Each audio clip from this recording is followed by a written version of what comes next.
Good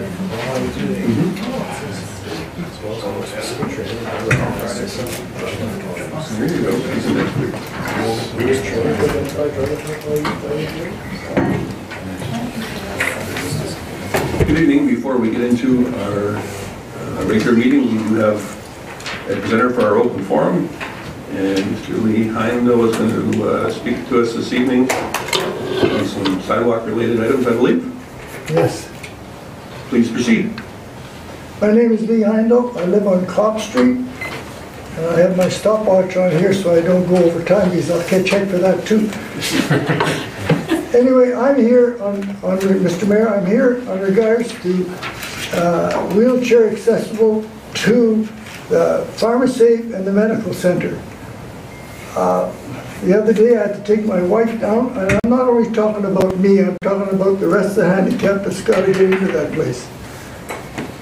And there's no handicap signs there. There is at the corner of each corner, but then I have to push her down the middle of the street to get to either corner if there's no parking.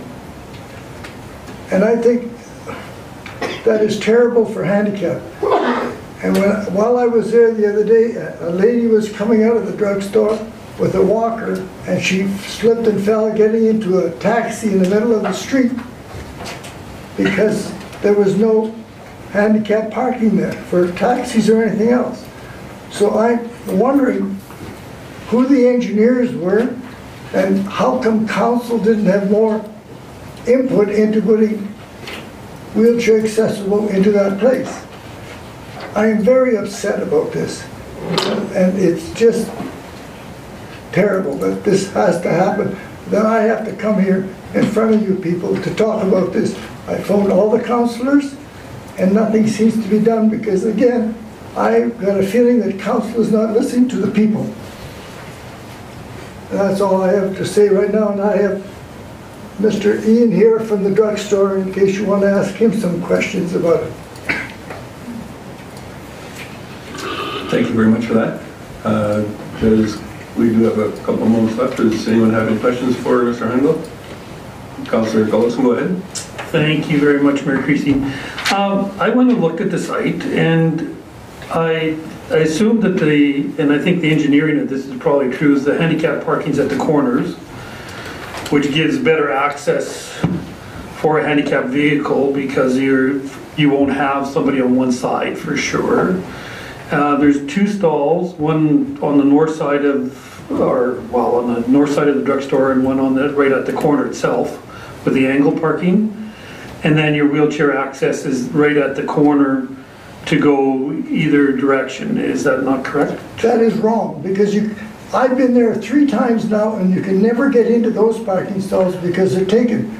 So, so the issue then is not necessarily the wheelchair access so much as the number of stalls there for handicap parking? There should be a handicap walkway right in front of the... Well, yeah, I understand what you want, Lee, but the thing is, the next time you come to the park, are you going to be able to park it where the handicap access is? Well, that's the only question. It's going to be a lot better than it is right now, let me tell you. So you think we need additional stalls? I want to put you in that position, Mr. Well, Lee, I have been in that position. Yes, I have. But you can't say that you don't know my story. So I'd like to tell you I have been with my parents dealing with handicap parking. And I've looked at a number of issues around town, and I agree with you. There's places where we do need to really improve this. In this particular case, with the 2 stalls there, and possibly the fact that that medical center is getting busier, maybe we do need to look at more handicap parking.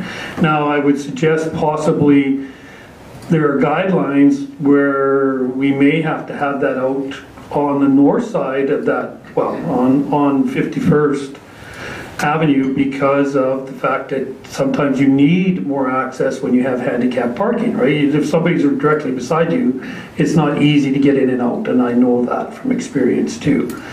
So handicap stalls, I don't think can just be put anywhere. They would have to be much wider, and certainly if they're in a position where nobody's parking directly beside you, makes for better access. But right now, I know there's 2 spots, and maybe we need to have 3. My 5 minutes. And Councillor Ross? Thank you, Mayor Creasy. Mayor, be a question to either CEO Gowdy or Director Thompson. Is the remaining of that sidewalk going to continue to be done in 2019? Like, obviously we only did, I don't know how many feet from the corner. Is the remaining of that sidewalk going to be where it would make sense, and if this is going to be an issue, that you have maybe more handicap in the center of the whole street? That's where it's just, to me, it would make more sense for not only the medical center and the drugstore, but other businesses as well. If you have it in the center, it would accommodate all businesses, and it would then we could have a couple more handicap parking with the design of the sidewalk if it's going to be done in 2019. Is that what's the intentions of? Thank you for the question, Councillor Ross. So in terms of the look of what's going to happen with that whole street, we're going to next year we're going to look at what the plans are for implementing elements of the downtown area redevelopment plan for 50th Street, which could include a mid-block crossing perhaps, and the installation of a handicap parking stall adjacent to a new crossing mid-block.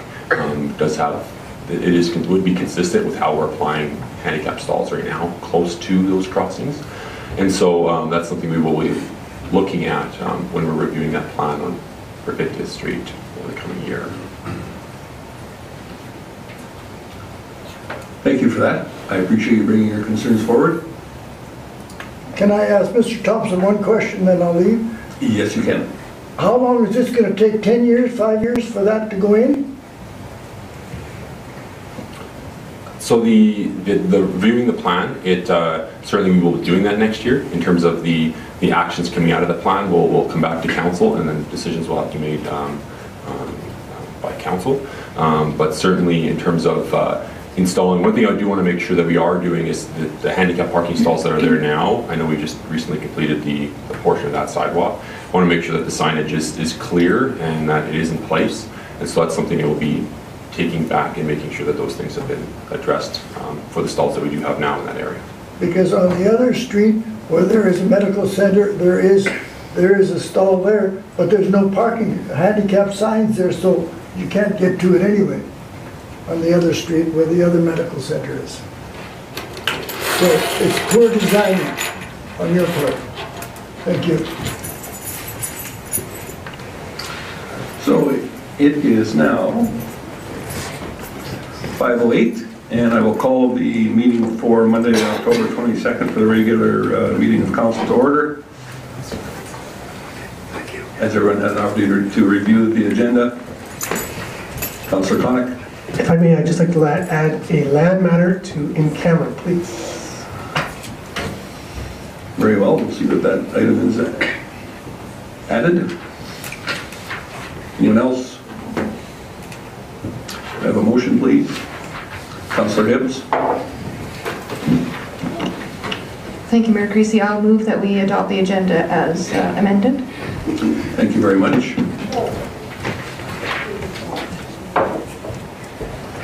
Prior to voting, Councillor Jacobson, do you have any items that you would like to see added to our agenda?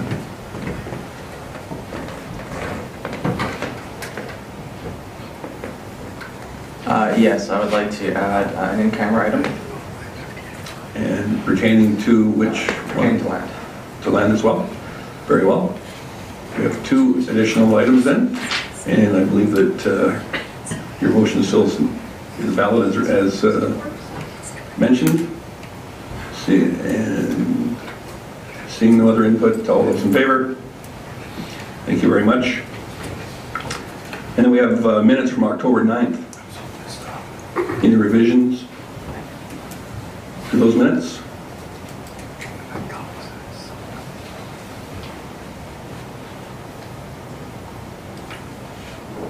Councillor Hibbs. Thank you, Mayor Creasy. I did not notice any errors, so I will go ahead and move that we accept the minutes as presented. Thank you very much. Seeing no other input, I'll call the question. All those in favor? Thank you very much. Unanimous. And then we've got some council mailbox items. Is there any particular items that we would like to go through at this time?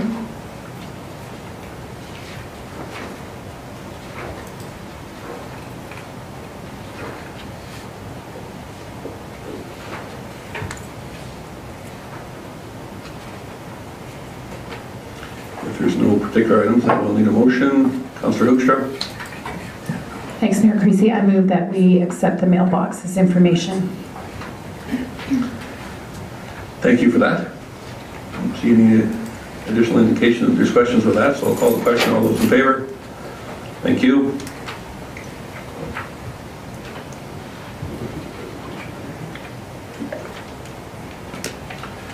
So the first new item that we have up here is a presentation on a business incubator, and I'll ask former councillor Ian Foster and Dr. Louis Michelle to come up to the front.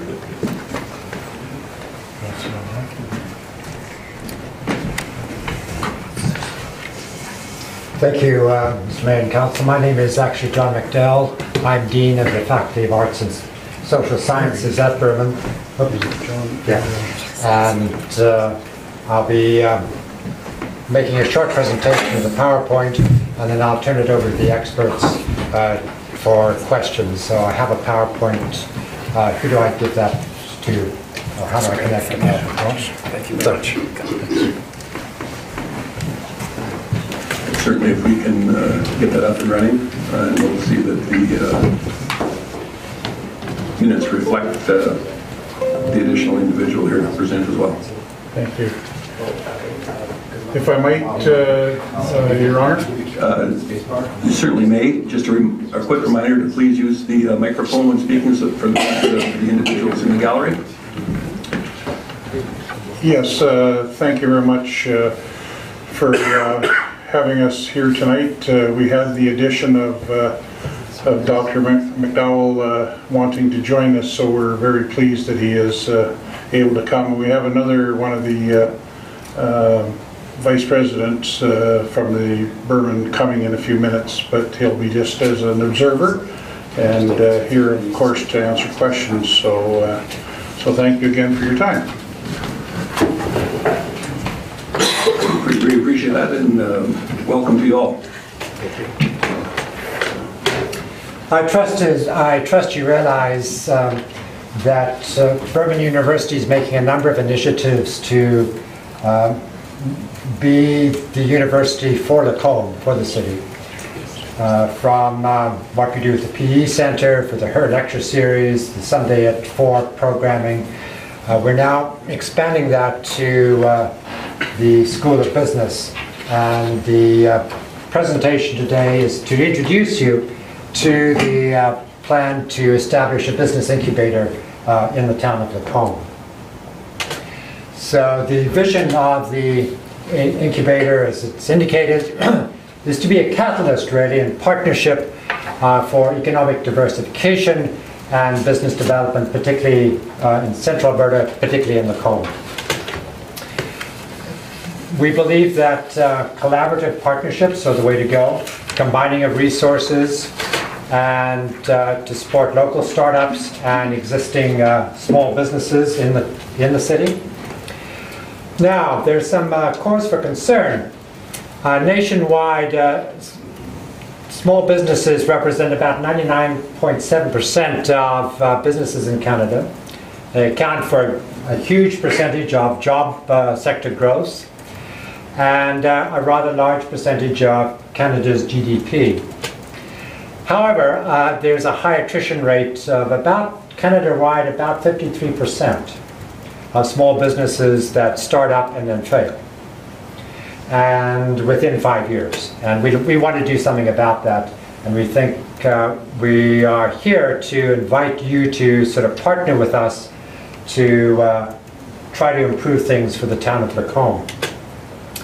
And what can we do together? Combine knowledge and expertise based in area post-secondary learning institutions. Not only Berman, we've also been in conversation with Ritter College.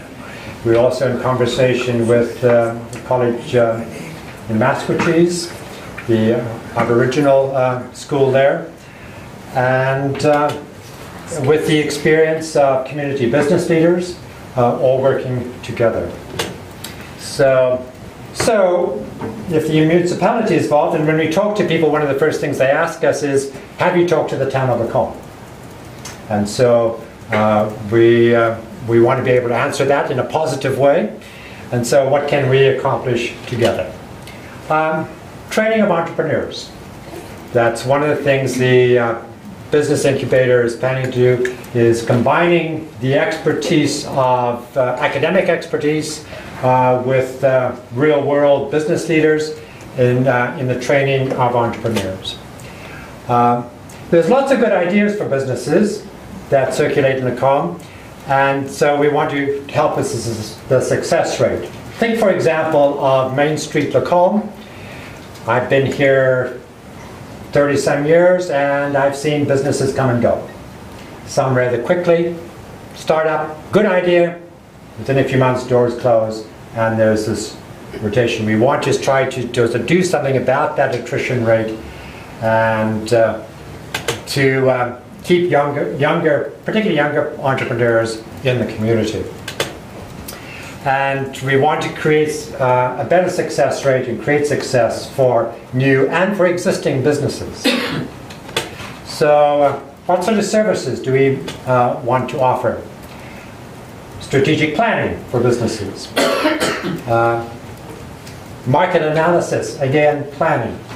Again, good ideas come forward, but how to shape those good ideas into something that will eventually be successful, not just in the short term, but beyond the 5-year horizon. And this involves presentation, communication strategies, and so those are some of the things we want to do. And we obviously we're here to ask.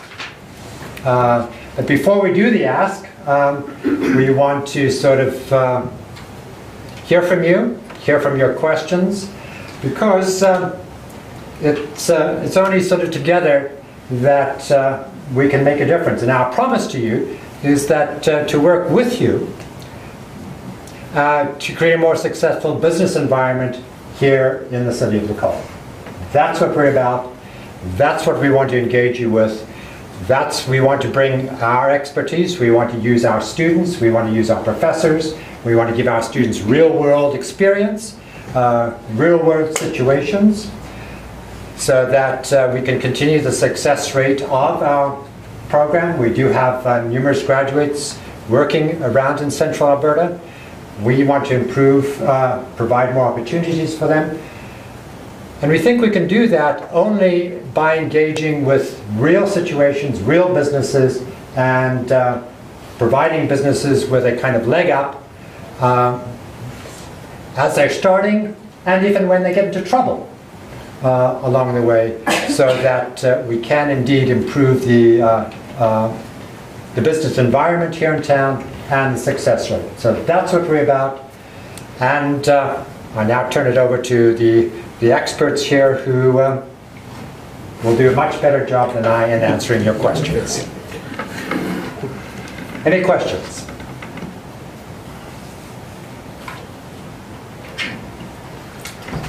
Councillor Hibbs, go ahead. Thank you, Mayor Creasy. So I've been looking forward to this presentation. I actually had a few people talking to me about business incubators during the campaign, which I thought was really interesting. I hadn't really had that conversation before, so it's quite fascinating. So I'm quite interested in seeing where this could possibly go. But I guess what my first question is of course, while it's lovely to have this presentation to council, obviously this is not going to be the primary interface, I wouldn't think, to have things happen. So what is it exactly that you think is going to sort of make this partnership a true partnership, and that all these parties are working together? Sure. Thank you for your question. Basically, the partnership is going to be extremely important, and the most important part is our business community. They are the ones that are successful today, and will be able to help stimulate the process with the education component. So it is this has been a 1.5-year process of putting a business plan together.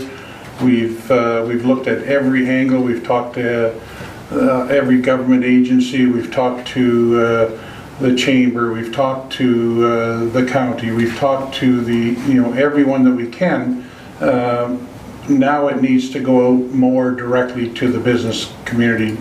The individuals that, as we need them, we need to be able to partner with somebody. As an example, if we have a company that is a welding company, we need to have somebody with that welding experience that can help. We can provide, Berman can provide the marketing and the accounting and all of those strategic planning tools, but you need somebody with that experience that can actually support that person that's struggling or starting up. So I don't know if that answers your question, but we're at the ground level of a very, very exciting process that we think that is going to put Central Alberta, Lacombe on the map. And there are incubators in the province, very successful incubators, but in the larger centers, this is the first time that something has been started or will start with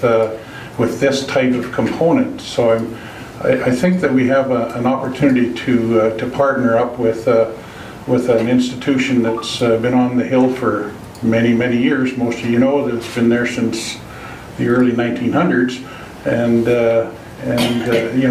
I think it's something that is now timely for us to put something on the map.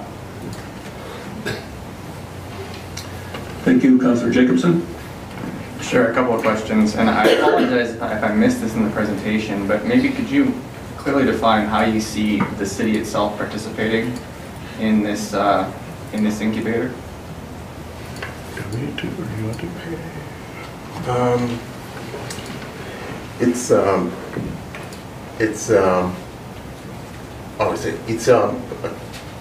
We're trying to combine 3 main components in there. We have the post-secondaries in the corridor, and then we have local government, and we have the business community. So we have 3 main components on the incubator, providing input, and the city will be on the board of the incubator, and actually supporting as well small businesses, not just the city, but other government agencies supporting small businesses. Because one key thing that would be that we need to clarify at this point is that we are in an experience of business incubation and acceleration at the same time. Incubation is for businesses that are, if I put a common language on it, that would be sick, and that represents 53% of existing businesses actually across Canada. And the other component, acceleration, is for new entrepreneurs, the startups that will come in. When we create that hospital, so which is that the hospital will be sustained, will be supported.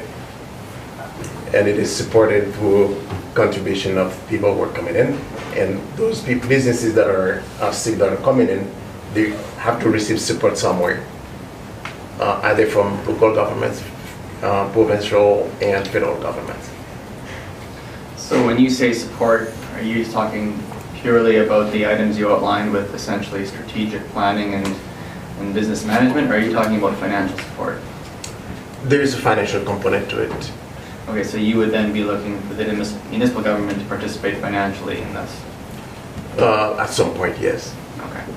And the businesses that you envision taking advantage of this, whether they're in startup or they're in sick bay or whatever you want to call it, what is their obligation? Are they going to have to contribute some piece of equity to this incubator? Are they going to have to pay a fee for it? Are they going to have to pay once their profits are more healthy? What's your vision for that? They would have to pay some small fees. Some may not be able to pay for that, and they would have to have some grant from governments, government somewhere to pay in the incubator. The incubator is not for profit; it's a non-for-profit. There is no profit to be made, but the overhead, everything must be paid for. So that would come in part from there. And we see some other bigger players. So we have some people telling us that they would, when we hit the ground running, they would encourage some bigger players that are interested in the success of smaller players to come and support financially as well. We get that from Tech Edmonton. Myself, a graduate from University of Laval, and there's a big one in University of Laval in Quebec City. Actually, Tech Edmonton went there to learn how to operate or to create an incubator. And now Tech Edmonton is bigger than the one at University of Laval. And our working group went to Tech Edmonton as well, and we examined the model, and we learned a lot from them. So at some point, we're going to have, in terms of financing, some finance coming from local government, from provincial, from federal, through those small businesses, and cutting costs for them, because some of the key things, the three main reasons, according to Industry Canada, why the small businesses are failing. Three main reasons are finances. I say finances, not just finance, but finances, marketing, and strategic management. And have you researched to ensure that these grants provincially and whatever are available for this, or is this is there an established grant program for these kinds of? Yes, they're both at provincial and federal. Okay, and just two more comments. First, being a faith-based institution, there are obviously several business types that would fall outside of what you would, I think, allow your students to participate in. So I'm thinking specifically of things like the Blind Man Brewery here in town, Prairie Sentinel, and obviously the future cannabis businesses. So will you be discriminating against those types of businesses from participating in this incubator if they fall outside the scope of what your institution allows your students to participate in? We don't anticipate any form of faith-based discrimination because it's business. One of the things when we go out there we're saying is that this school of business is in the community. It belongs to the community. We have to receive input from it. It's not like we're offering you something that is ours. We're taking to you something that is yours. Last year, just to answer your question with an example, we had a small business that was referred to the School of Business by Catapult right here. That is a kind of special type of incubator model, which is not operating as an incubator, really.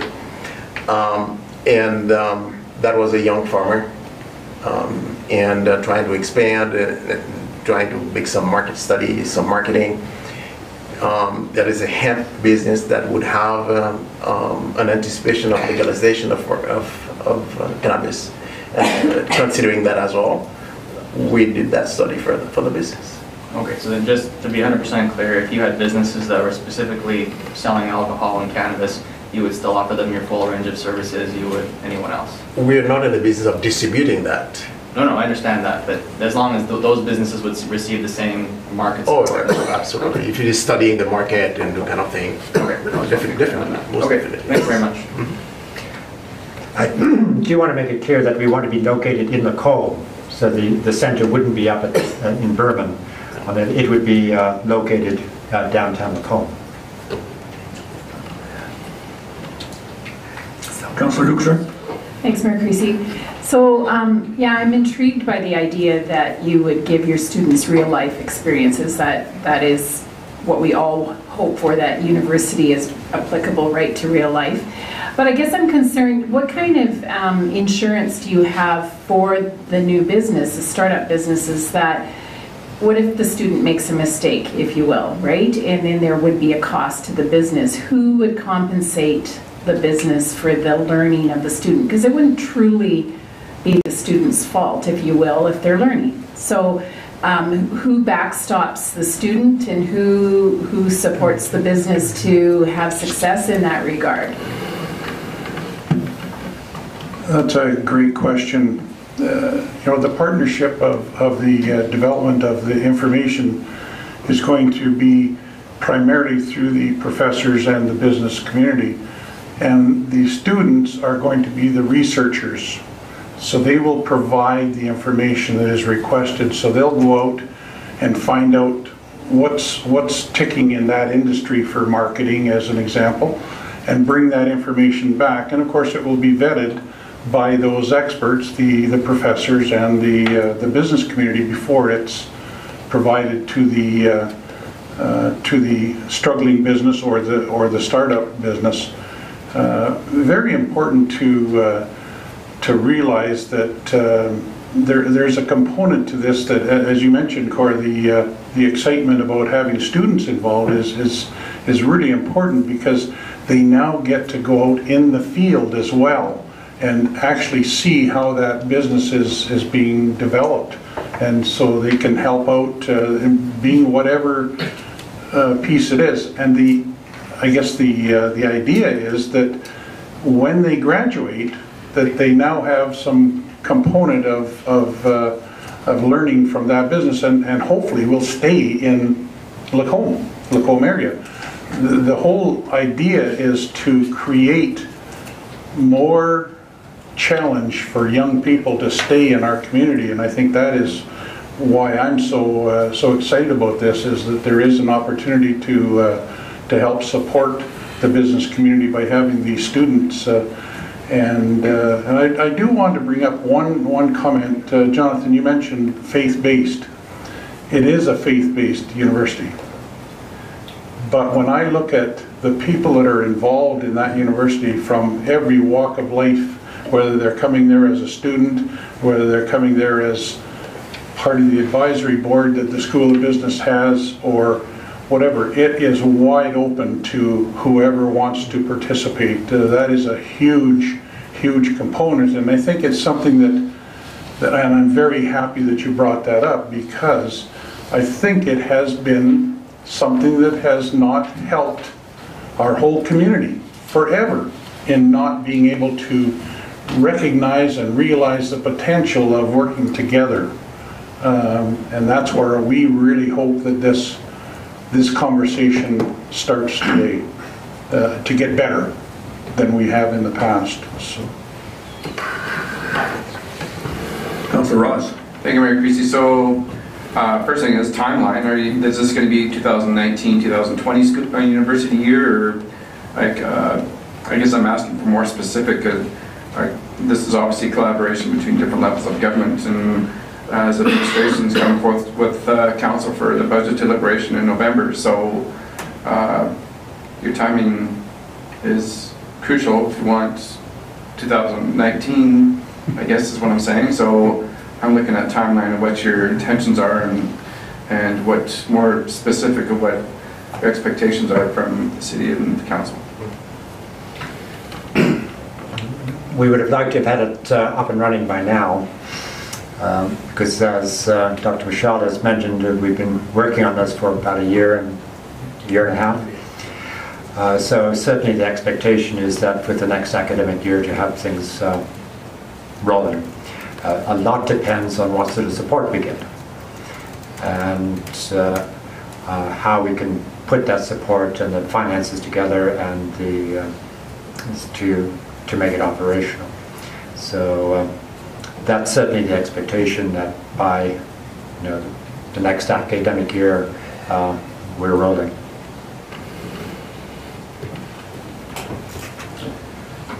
Thank you. Was there any additional items that you would like to bring forward?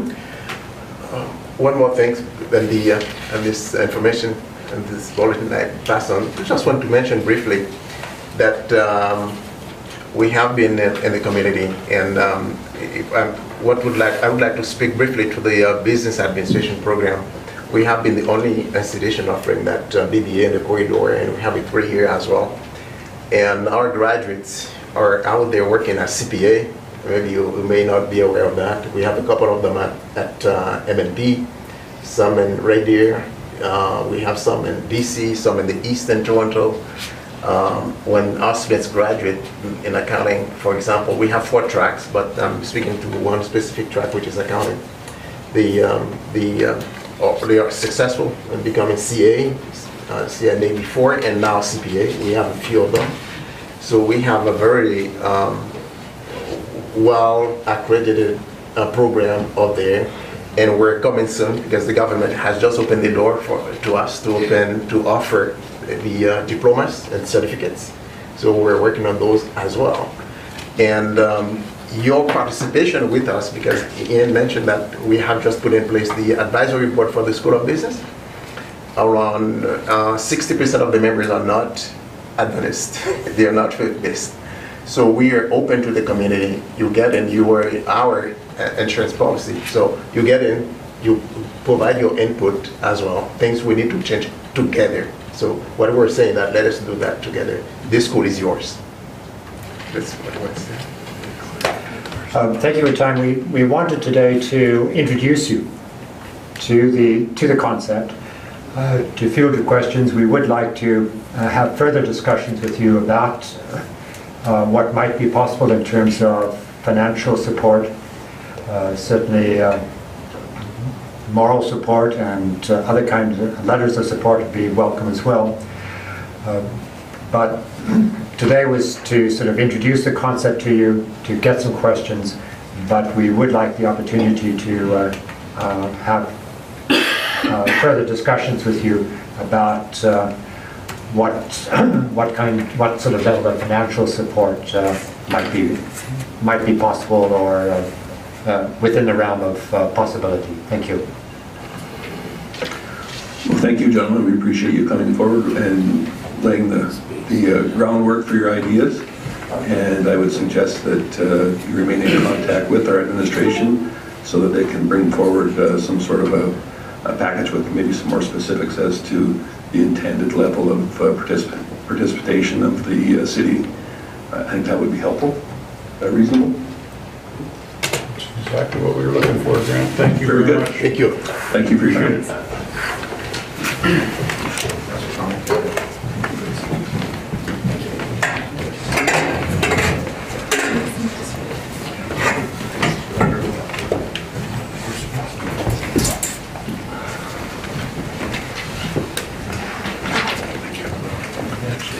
All right, so if we move down the agenda to bylaws under financial services, I'll ask that Manager DeBresser come forward and outline bylaw 460 for the proposed second reading. Thank you, Mayor Creasy. Before you have bylaw 460, which is the Henner's Storm Pond Water Outlet Project. The recommendation tonight is to give second and third reading to bylaw 460. Administration has advertised the bylaw in 2 consecutive papers. It was advertised on the 27th of September and the 4th of October. The administration received no feedback, no complaints about the borrowing, and council can now give second and third reading to bylaw 460. So the recommendation is to give second and third reading to bylaw 460 as presented.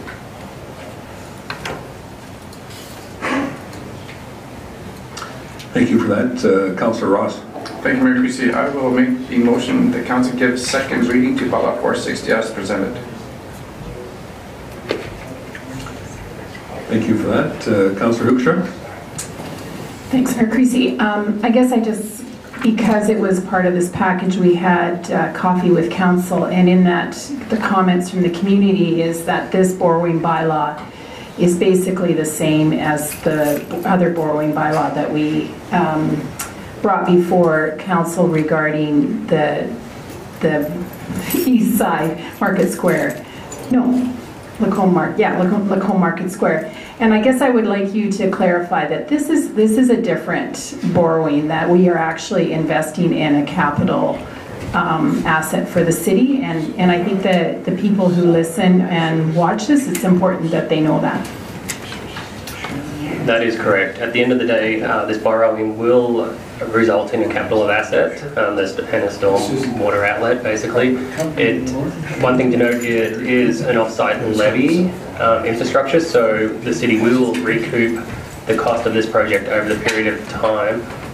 So I just want to be clear with that we will own an asset at the end of the day, and we will recoup the cost over the years.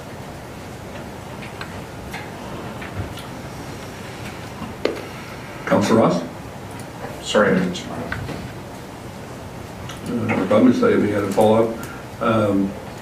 The link to the design did not work on my It does not work on my computer. And I was just wondering if we could have our Director of Infrastructure just outline where we're at with the process as far as design and land acquisition, that type of thing. Sure. So our engineers are moving along with their design. The tender is still scheduled to be released in early January. At this point, we are finalizing some landowner items, and once those are finalized, we're able to make and have the alignment secure from that point of view. We're able to make official submissions to the regulators for this project. Our engineers have been in contact with both the Alberta Environment and Public Lands throughout this project, and so we've got a good understanding of what they're expecting from us, but certainly those official submissions will be made in the next few weeks, and we expect to tender the project early January. Thank you for that. And just to relate this to our financial outlook, has this item been included in our capital works budget? I know that's coming up later on, but just a quick indication of that as well, please. Yeah, sorry, I can speak to that. Yeah, this is definitely highlighted in the 2018 capital plan. You will not see it in the 2019 capital plan going forward. It will be a carryover project from 2018. Appreciate that clarification. Any additional questions before we go to vote? All those in favor? Unanimous, thank you. I believe that it was administration's hope that we would do a third reading. Is there anybody willing to bring forward? Councillor Hoekstra. I move that council give third reading to Bylaw 460 as presented. Thank you for that. Any additional input for third reading? And I will call the question. All those in favor? Unanimous as well, thank you.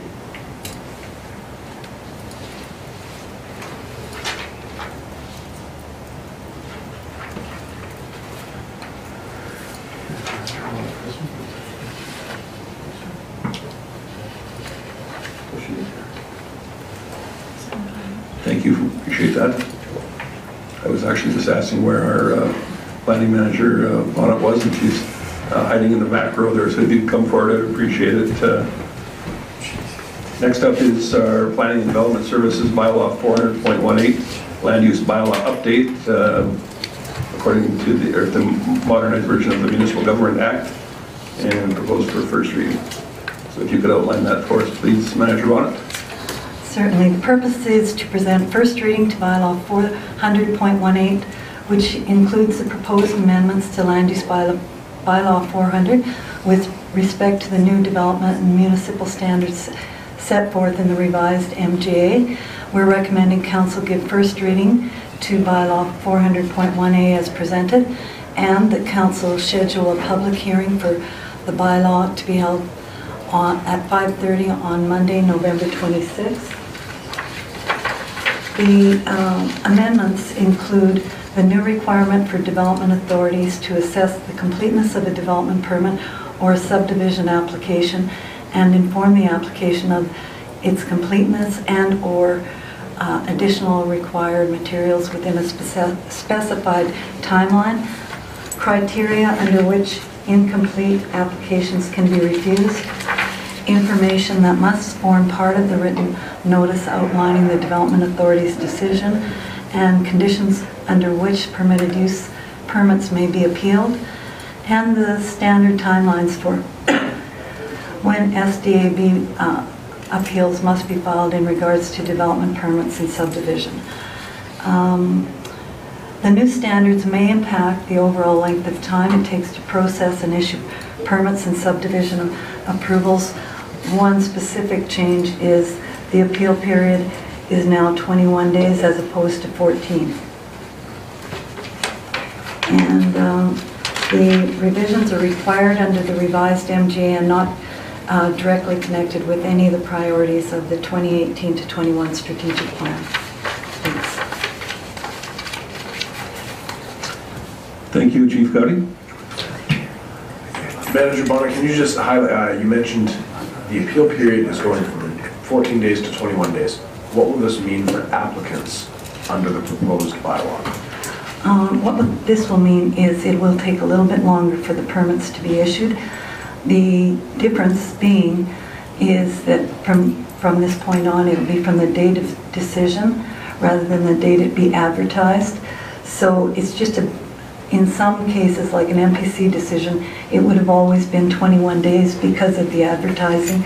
By the time you get it into the newspaper, it's a week later. So in that respect, it won't change as much, but for decisions that would normally be a development authority could issue, it would be from the date of decision rather than there again. It might take a little bit longer or somewhat less time. So it will impact the actual length of time it takes to issue the permit. Thank you for that. Councillor Ross? Thank you, Mayor Creasy. So is this Municipal Government Act amendments, is this time sensitive to be changed? I guess my purpose of this is I think we have some expectations to review Bylaw 400 within the city, and I think the public hearing is an asset, but could the public hearing and the amendments that are brought forth from discussion of council and administration be done prior to proceeding with this? Because I think there's some opportunity for input. Thank you. I'll have our CAO, Chief Gowdy, to go over that. Certainly you could defer this bylaw.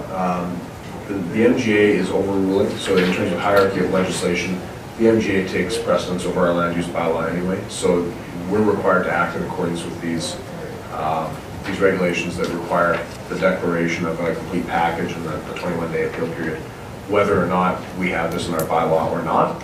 So as Manager Bonnet highlighted, we've actually been doing this for how long? Since October? At least, yeah. So we're in compliance. Certainly this isn't, I guess, time sensitive from that standpoint. We have tried to, in the past, always separate out your land use bylaw amendments so that people are aware of what each specific issue is as you're making the changes. So that's why you see here, this is actually the 18th amendment or proposed amendment to land use bylaw 400, which is only about a year and a half old, because every different change you want to make, and what you're referring to is a strategic plan item that council wishes to reduce the land use bylaw in terms of rezoning of older, larger properties. We would probably recommend you do that under a separate amendment, just that it's really clear what's being done and it's not confusing in the public.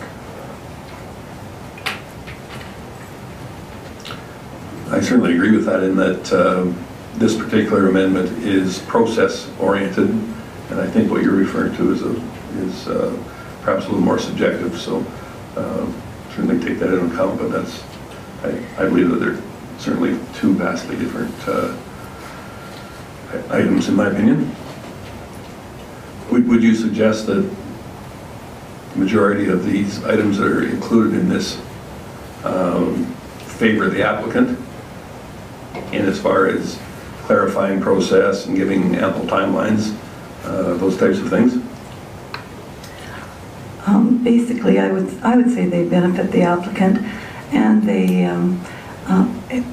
also probably benefit the city in the fact that we have the time to go through the applications and make sure they're completed and so on. But it does add that extra time on. And as CAO Gowdy did point out, you know, one way or another, we have to follow the act. And so this is just cleaning up the bylaw to take care of what's required of the municipality to be in compliance with the act. Thank you.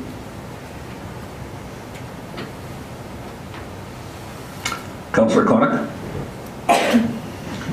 I would so move that we give first reading to bylaw 400.18 as presented.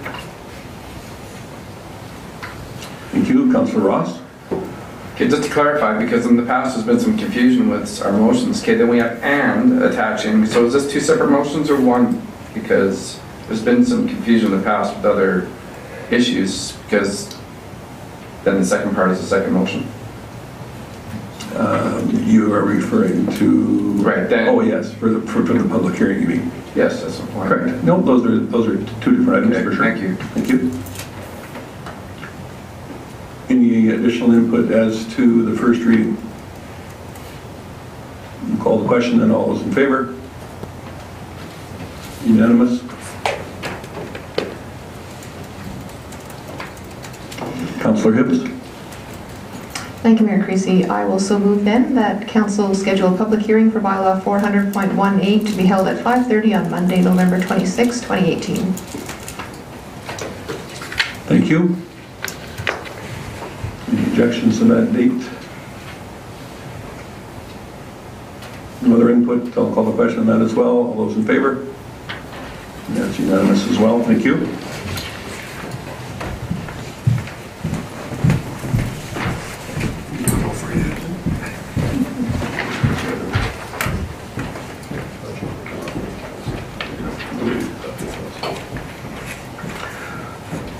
I'm just going to go over to page 2 of the agenda for the fall coffee with council, and we'll have Chief Gowdy go through that item for us, please. So I am just flipping to the coffee with council. So Director Vaughn has assisted me with the preparation of a summary of the comments received at Coffee with Council. We have compiled them and summarized them and attempted to sort of categorize them so that general themes would come out to make sure that all of council is privy to all the information that was shared with council at the sessions. Where there was obvious action to take, such as requiring traffic enforcement at a specific location or some potholes, we have taken that action. Beyond that, we've included all comments and are happy to do further research or further action as council would see fit on those comments received at the Coffee with Council evening.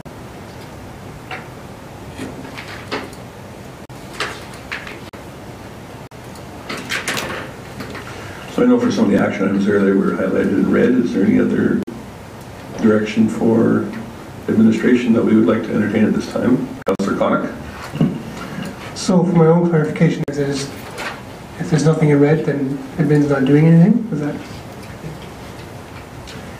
If there's nothing in red, then we haven't taken any specific action on that item. Although certainly if there's something that council would like to see, we're prepared to do that. Well, I mean, replace garbage lids. I'm assuming that's being done. Could that not? That's you would put in red there that is an ongoing issue that we're taking care of, is it not? So it certainly is an ongoing issue that we deal with. I think the reason we didn't specifically include that here is that we aren't aware of which garbage lid in the specific is being referred to. So the comment replace garbage lids in a timely manner. We certainly do attempt to replace garbage lids on a regular basis. We have, I think, in the summer, actually Friday afternoons dedicated with a couple of staff for that. Director Thompson has an additional comment, perhaps? Yeah, I can just add some clarification on that matter. Speaking of the utilities department, we are going to be doing a bit of a maintenance blitz in November, and so we're just working on scheduling that in November, and then developing some messaging around that. So that action will be taken over the next 2 weeks. Thank you. Director Thompson, item number 9 here, the way it reads, please conduct a traffic study at Woodland Drive and C&E Trail during school days. This would suggest that perhaps there was one done previously that was not during school days. I'm just wondering if you could update us as to where we are at with traffic studies in that particular area. So we did have our engineers do a traffic count at that intersection, and they factor in some conservative numbers when they're analyzing intersections and the traffic volumes. And so when you factor in the actual counts as well as those conservative numbers, the trigger for any upgrades or changes there they're not warranted. And so the current the current traffic configuration as is certainly meets the standard of providing a minimum level of service or a certain level of service for that intersection. However, they did note some timing suggestions for the green light timings, and so we're going to be looking at implementing those. Thank you. Specifically, that number 9 was difficult for me, other than just to conduct a traffic study. There was really no other point to it. So I'm not really sure what the idea of it was, but I just wanted the public to be aware that traffic studies are done in those key areas and where they're at. So thank you for that. Chief Gowdy? I would add, just for your first question there as well, that the traffic counts that were done in the past would have been done during school, on school days. They wouldn't have been done outside of that. And certainly what Director Thompson was talking about was a warrant analysis for improvements to the intersection. Councillor Gullickson, go ahead. Yeah, I think specific to that item was the individual that I talked to regarding this thought that the study wasn't done during when school was in, and the only time that intersection really becomes an issue, of course, is when school's getting out and you have a lot of pedestrian traffic there, and that becomes the big issue to that intersection is the pedestrian traffic crossing. And I mean, it is a very small window. I think 90% of the time that intersection has no issues. And if we could ever adjust the lights to match for when school's getting out and improve the crosswalks, kids getting across the crosswalks in a timely manner, which sometimes is just attitude as much as anything, it certainly would be helpful. But I don't know if there is an actual solution to the problem because it's so limited time-wise. It's just when kids get out of school. Councillor Ross? Thank you, Mayor Creasy. A few points.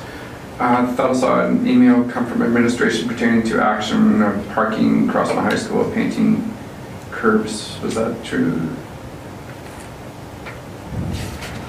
Yes, there was a council query that was about painting setbacks from the curbs, setbacks from driveways to more clearly identify where the no parking zones are.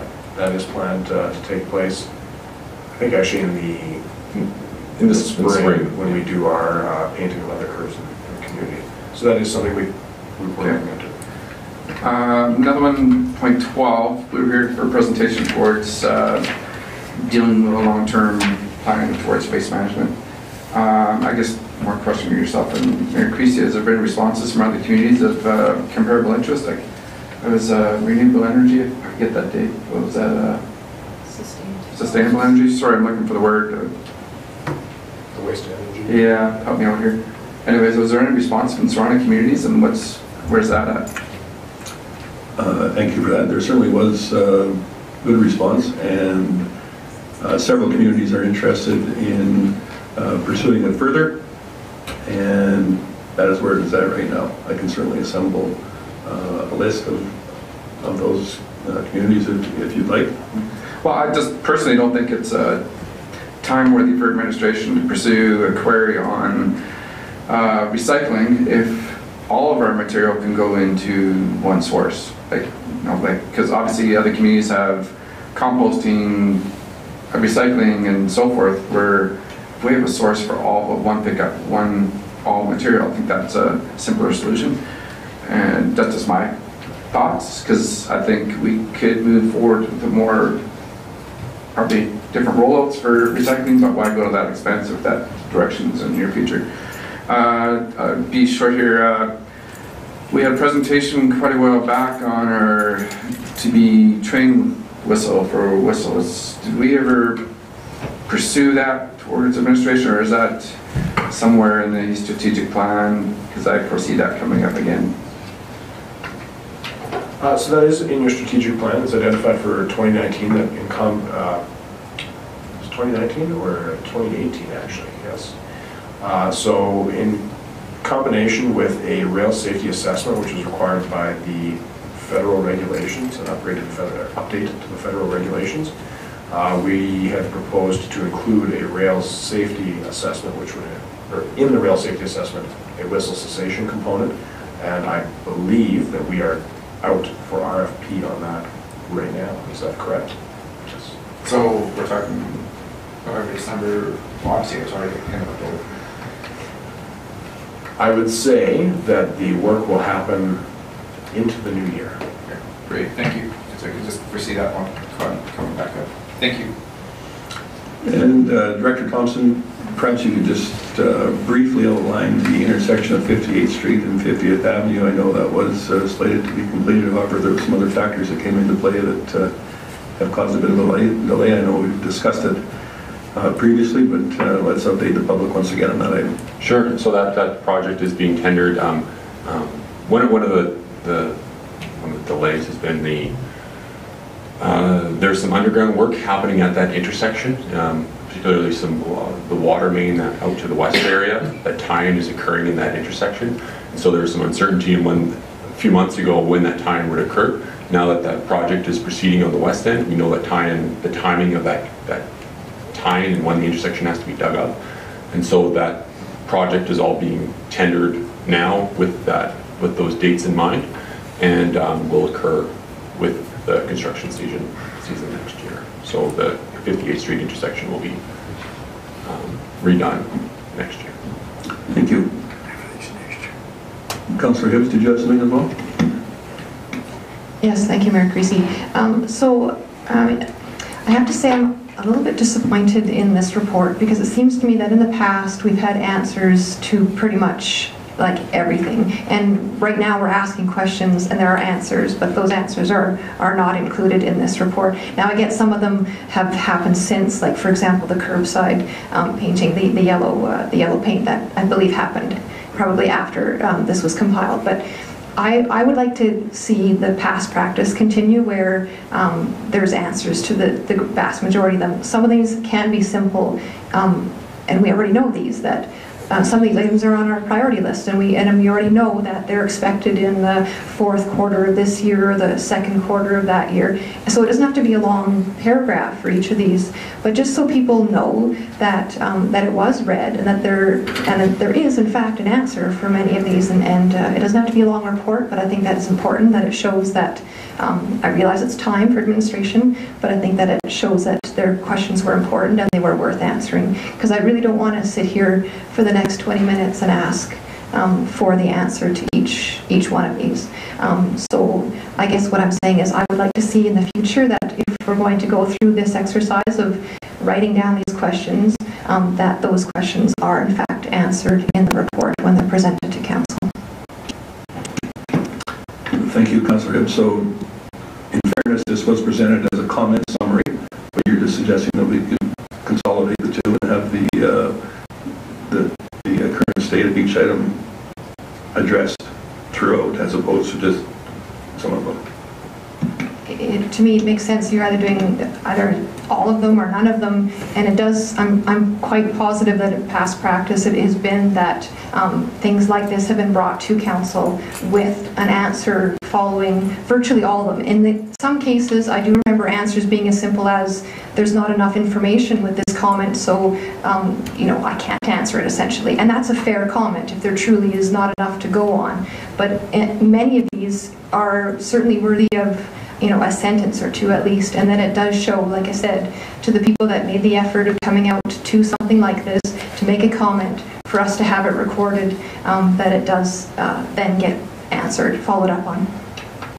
Thank you. Councillor Connick?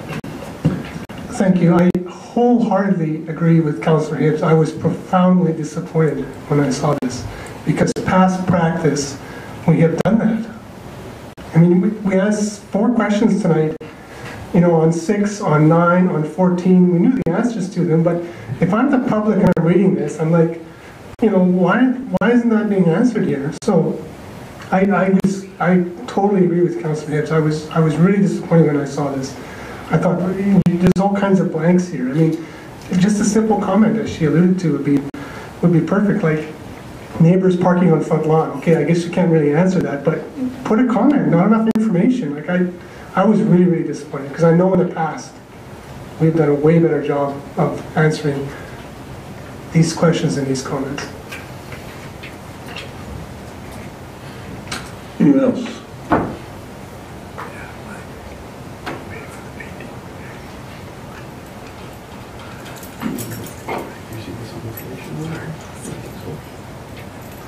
We need a motion to receive as information.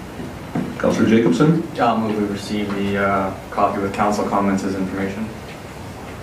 Thank you. Any additional input? All those in favor? Thank you.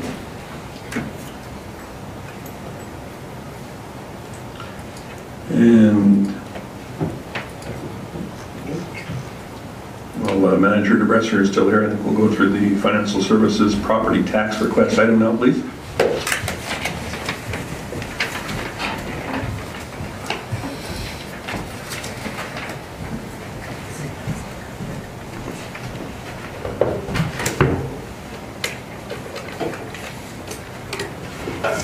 Thank you, Mayor Creasy and Council. Before you have a request for a credit for a property tax assessment error. The recommendation from administration is to decline the request at this stage. The taxpayer actually purchased the house in 2011. The house was built in 2004, where the assessment of the square footage above grade was assessed at 1,566 square feet. And the current owners came to the property tax assessment open house in 2018, and it was determined that the previous assessor incorrectly identified extra square footage above the garage. The correct value was 1,249 square feet, and administration went to the plans that we do have on file, and we did confirm that that amount was correct. The section 305 of the MG8 states the assessor may correct an assessment roll for the current year only. In the property taxation open house, the assessors did make that change in the year, and now we have to defer to council's decision to either grant the credit or decline the credit. One thing to note is the process in which we go through every year. You may be familiar with it, that we send out the assessment notices followed by a 60-day appeal period. We have an open house. We have plenty of time for people to review their assessment notices. One thing that I did not note here, and it's worthy to note here, is the assessment notices do not have the actual square footage on the plan. So that's one thing that was missing off the assessment notices, and it would be clearly identified in the previous years if that was there. Nonetheless, the tax forgiveness and deferrals would have to be directed by council, and if council wishes to give the tax credit, it would be in the amount of just under $2,500 for the time since the property owners did own this house. The alternatives that we proposed this evening is that council decline the request to credit the roll number. The council could actually credit the $2,500 to the roll number, or direct administration accordingly. So I'll open it up for any questions. Thank you, Manager DeBresser. Councillor Jacobson, go ahead. Sure, and I'm not sure if I should address this to Manager DeBresser or the CAO, so whoever wants to answer.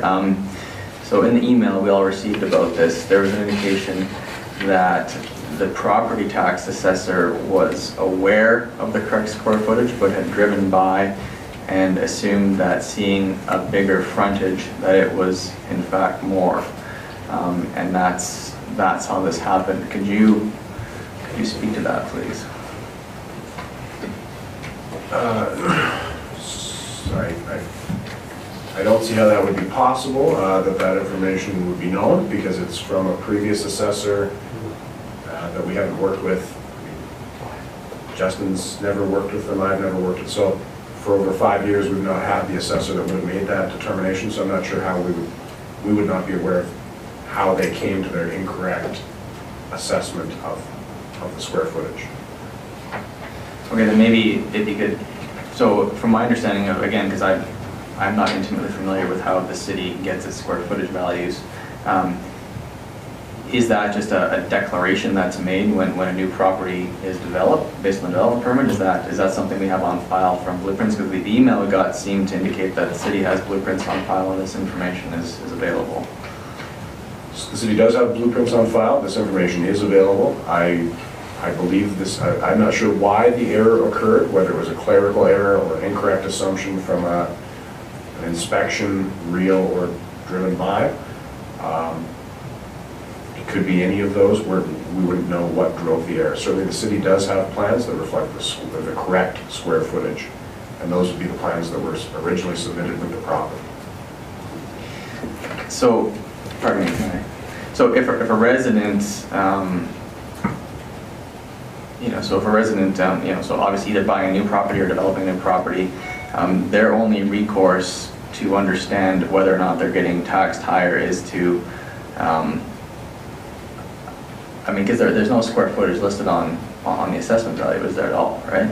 So if they would just have to have some sort of cognizant understanding of what the market is, and if there's a gigantic dissonance, they would have to take it upon themselves to go to City Hall to see if there is a square footage discrepancy. And the reason I'm saying all this is I find this actually quite troubling, because the vast majority of people are not even going to worry about this kind of thing. And while I understand that this is I hope this is a very isolated incident, and I genuinely do agree that, if we create a precedent of doing this, we're going to have a flood of people wanting to come to City Hall looking at all this stuff, and I realize that's a problem.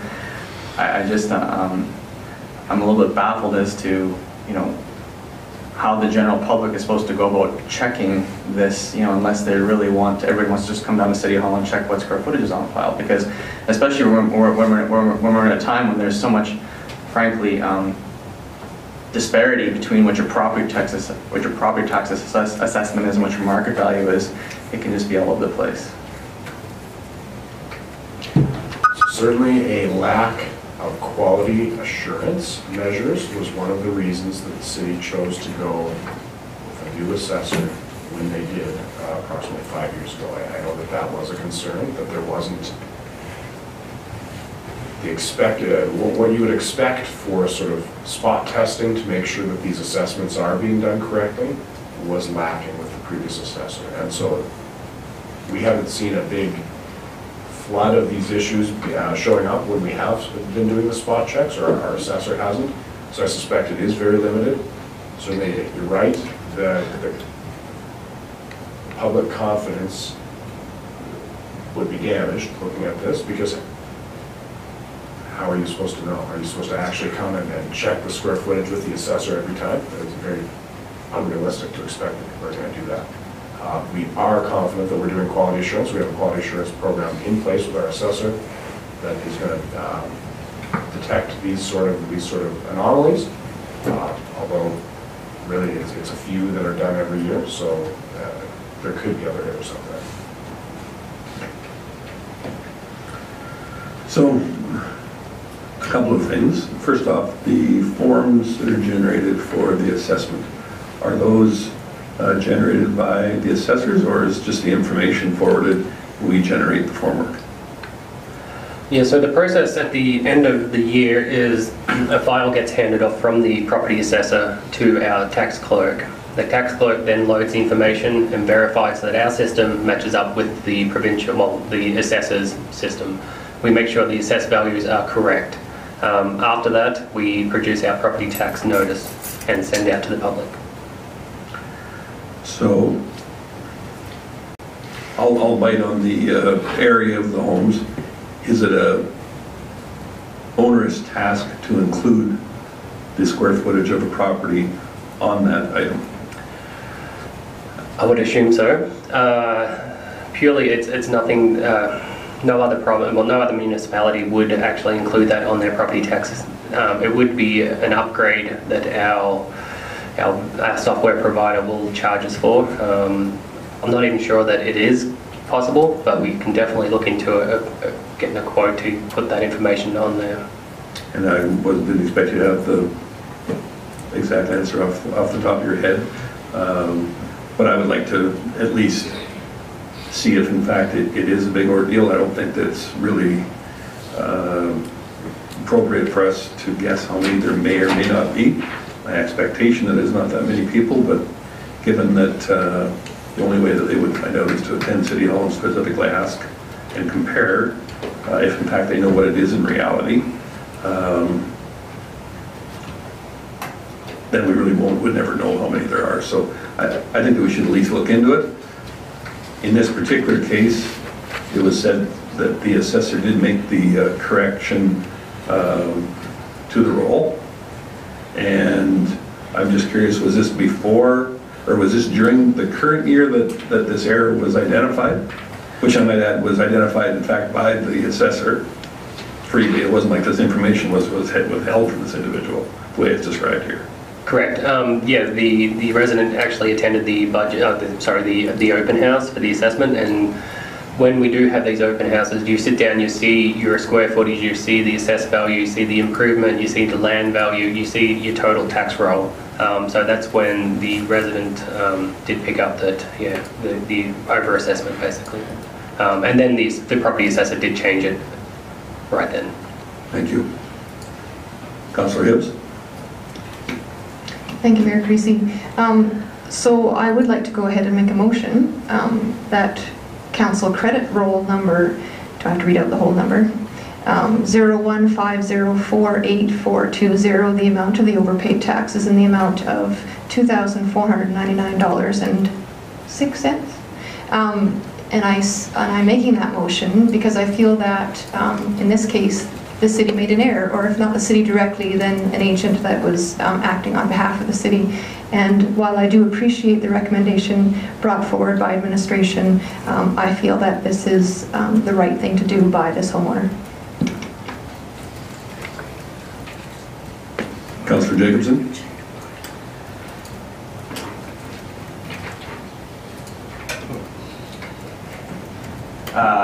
Well, I guess we have a motion on the floor, so I'll just hold my comments. Certainly your choice. Yeah. Unless you're concerned. Well, what I was going to say was that I guess I'm very sympathetic to the motion. I'm not entirely sure, and that's for the only reason is I do believe there has to be some element of homeowner responsibility. Certainly, there isn't nobody who comes to claim their tax bill every year. But I do just think, again, there's a little bit of intricacy in this case because as you pointed out, Mayor, this information isn't readily stated on any statement anywhere, so it wouldn't be something that's pointed out. So I was going to suggest at the very least, if we're not going to credit the amount, that we should frankly provide some sort of communication effort, whether it's a public service announcement or advertising somewhere that, you know, this is in fact has been an issue, and if anybody's concerned, come and check their square footage on a file. We're not going to refund anybody, but, you know, just make sure it's correct moving forward. But I guess that is a bit moot since we have a motion on the floor here. Councillor Gullickson? Thank you, Mayor Creasy. So just to clarify, that when the assessor does the assessment, he's based it on the square footage that we have on file. Is that correct? So that is, certainly that's the process, yes. In this case, it appears that that was not what took place, because when it was built in 2004, it was immediately mistakenly listed as 1566 when it should have been 1249. That's what our plans say. And then when these individuals bought it in 2011, it had that assessment for the 1566 square feet right through to this year when it was corrected. So it's not reviewed on a yearly or 2-year basis or anything like that? So for example, if somebody adds an addition, how is that picked up that now they're not 1,500 square feet, they're now 2,000 square feet? So how is that picked up to increase their property value if we're not reviewing these things? So two ways. There is actual spot checks where they're physically going and seeing the site. That's where you would, if someone had done an addition, you know, ideally they would pull building permit and a development permit for such a project, and then it would automatically be registered, and our assessor gets that information every year. He would amend the roll based on that. There is also an element of spot checks that are done, and what percentage of the community is 1/4 each year of actual inspections that would take place by the assessor, and that's where you would check or find things that maybe didn't have the proper permits in place for them. And again, in that case, we would amend the roll. Councillor Jacobson? Just a question to follow up on Councillor Gallatin's point. So if a citizen wanted to find out if the square footage information that the city had on file was matching what the assessor had on file, does the city have that available, or would the city, or would the individual have to contact the assessor directly? So on their tax roll, we would have information about the square footage of the property. That's correct? They would have, but the individual would have to know what square footage they had, right? If they look at that information and it says 1,400 square feet, they would have to know, actually my house is only 1,200 square feet or 1,300 square feet.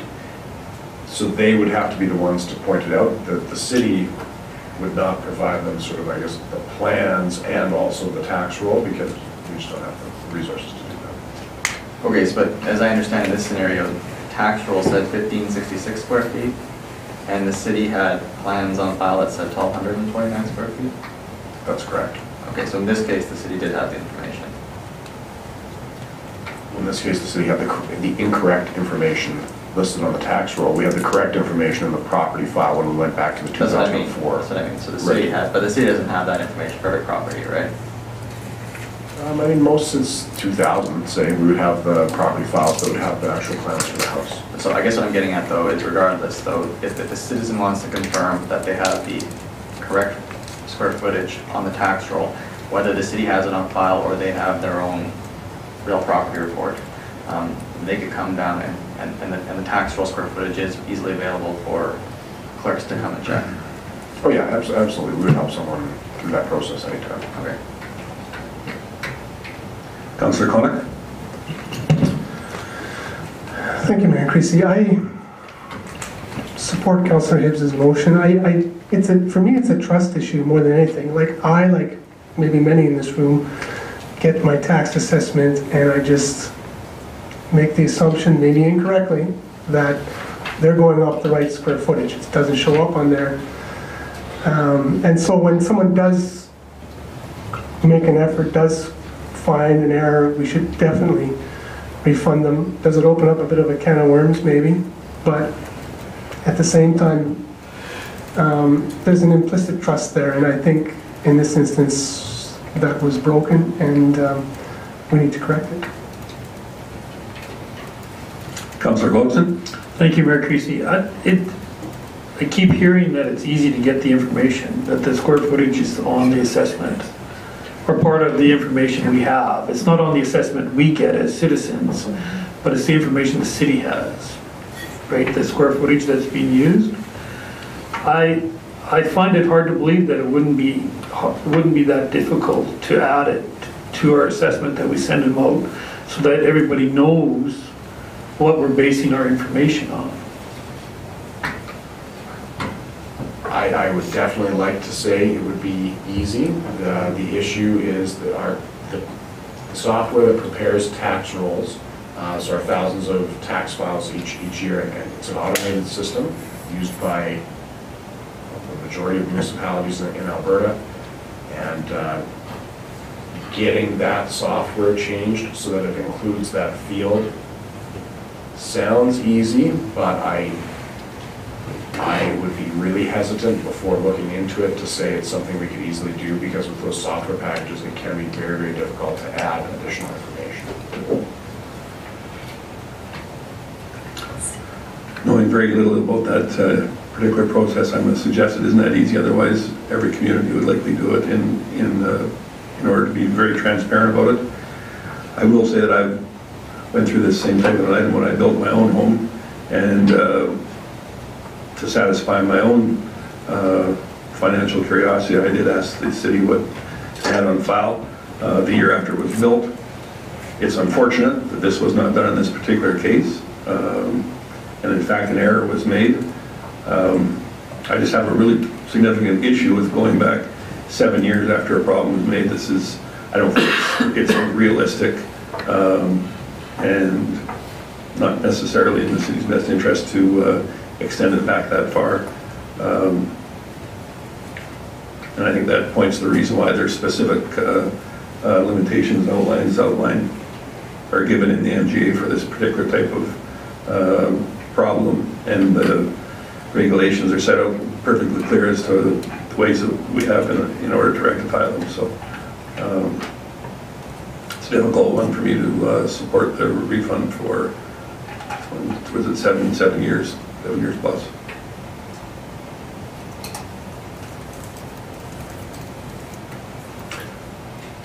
Chief Cody? So I did just want to point out to your comment that it isn't actually, since the error was made, the error was made in 2004, and it's been incorrect ever since. What is being proposed is only the last 7 years when this particular owner owned it, not the 7 years when the prior owner owned it and would have been overpaying the tax. I appreciate that clarification. I appreciate that clarification. So the individuals that currently own it purchased this property knowing full well what the taxes were then and have been paying them for the 7 years. That is correct. Okay, that makes it even more difficult for me to appreciate then. Okay, thank you. I see a light on over here. Councillor Gullickson? Thank you, Mayor Creasy. And my point was that if we do this, what stops the previous owner from coming in and asking for the money back?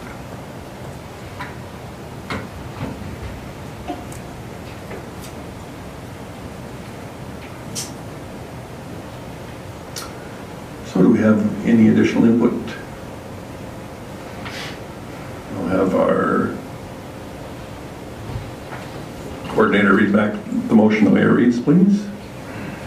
Thank you, Mayor Creasy. Councillor Hibbs' motion was that council credit roll number 0150484420, the amount of the overpaid taxes in the amount of $2,499.06.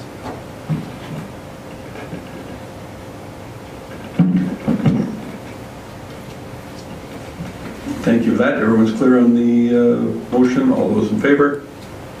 And those opposed? Why was it not in favor?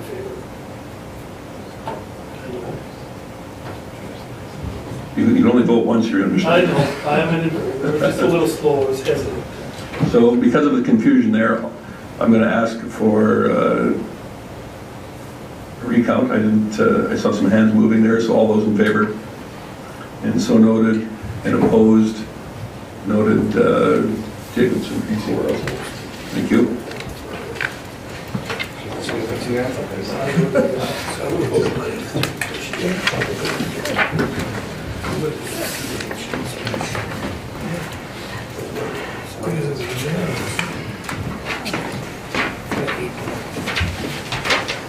I'm going to move to it tonight.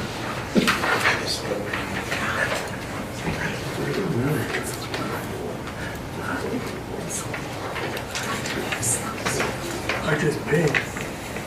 I'm going to check now. All right, so it is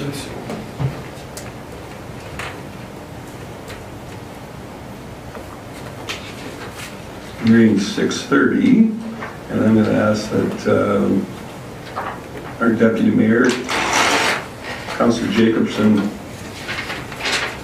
take over chairing this meeting in my absence. I will be leaving before this next item. I expect to be leaving before this next item is done for another city engagement, and hope to return prior to the completion of it. So I will relinquish the chair at this time.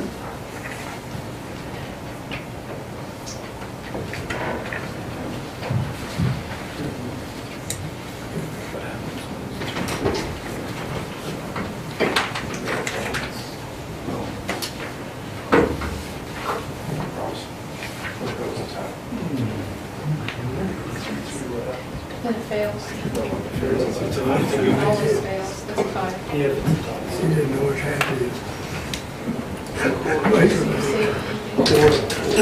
She's always against everything, so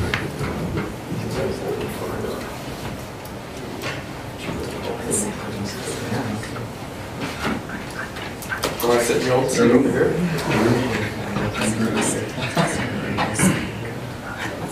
I just put you on the spot.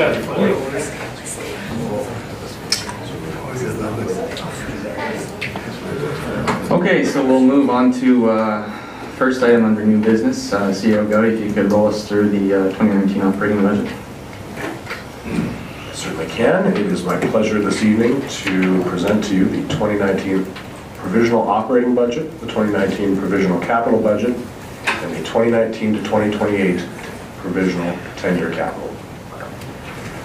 It is my pleasure because in the past, we've never, in the city's history, been able to actually assemble for this October meeting a complete financial plan, which is before you in your binder.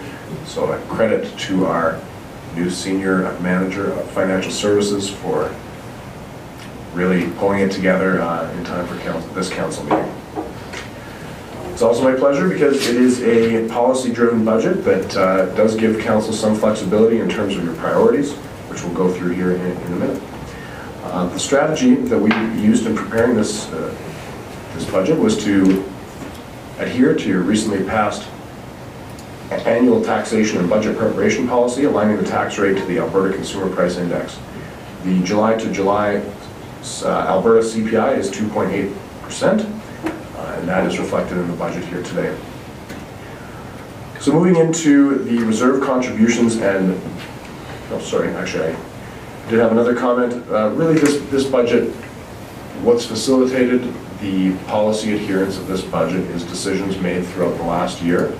Although they may have seemed small at the time, the aggregate combination of those decisions have put us in a great place to meet policies going forward.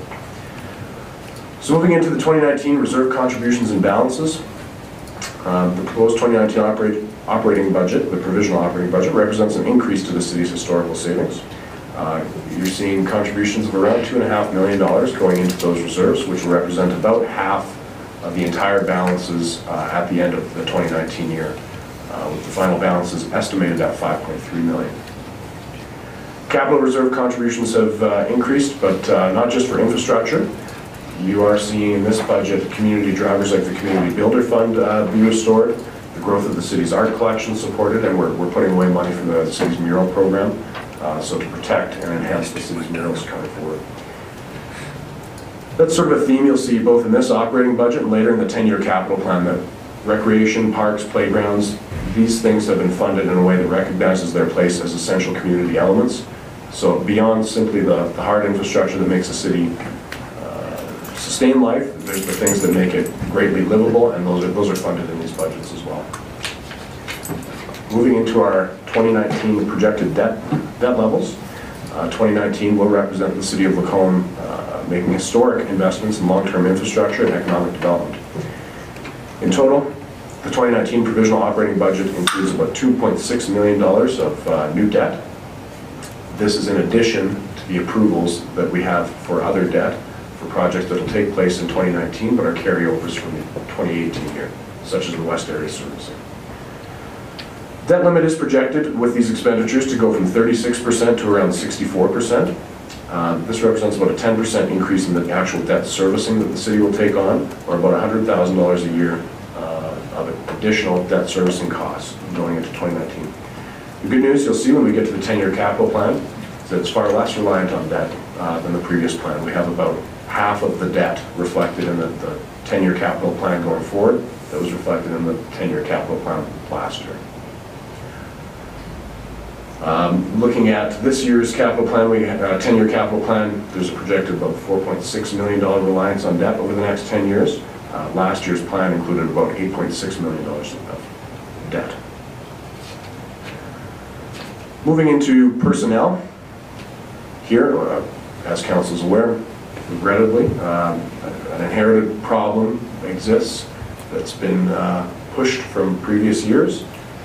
The last data that was implemented to bring the city's salaries to the median rate of comparator municipalities was data from 2014.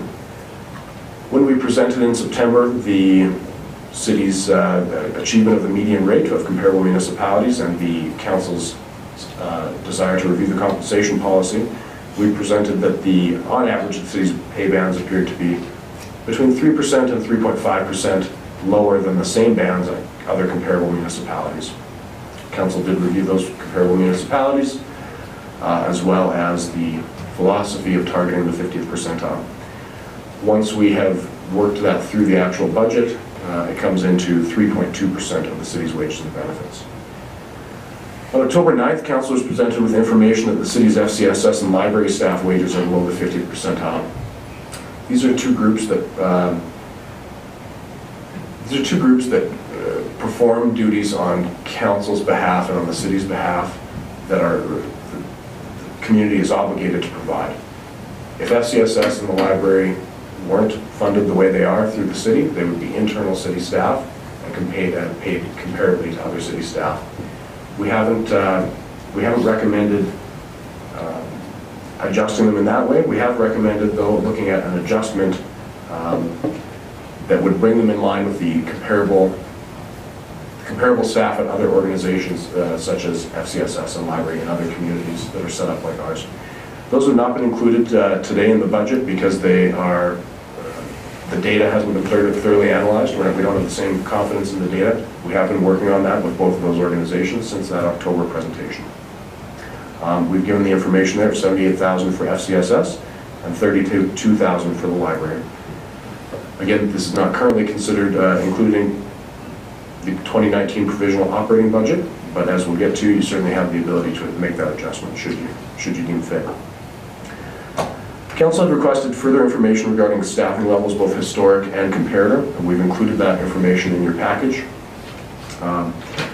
Essentially, if you have it there, going prior to 2014 is difficult because of the way the city accounted for staff, and so we've gone back as far as the data is readily available for us. So we have the last 5 years there for your review. You can see that the city has, on average, added about 1 staff per year, with a slight reduction in staffing levels in 2018. So considering the historic growth rate of the city of Lacombe since 2001 is about 2.2%, the staff growth has not kept up to the community's growth. However, there's certainly, depending on where you start from, that doesn't necessarily mean the city is overstaffed or understaffed today. We've also included information from the comparator municipalities that are adopted in your annual compensation policy. So Camrose through to Sylvan Lake there, the information is before you. I would say, looking at that data, certainly the city is, I would say, slightly higher than average compared to the comparator municipalities, but well within that central part of the bell curve.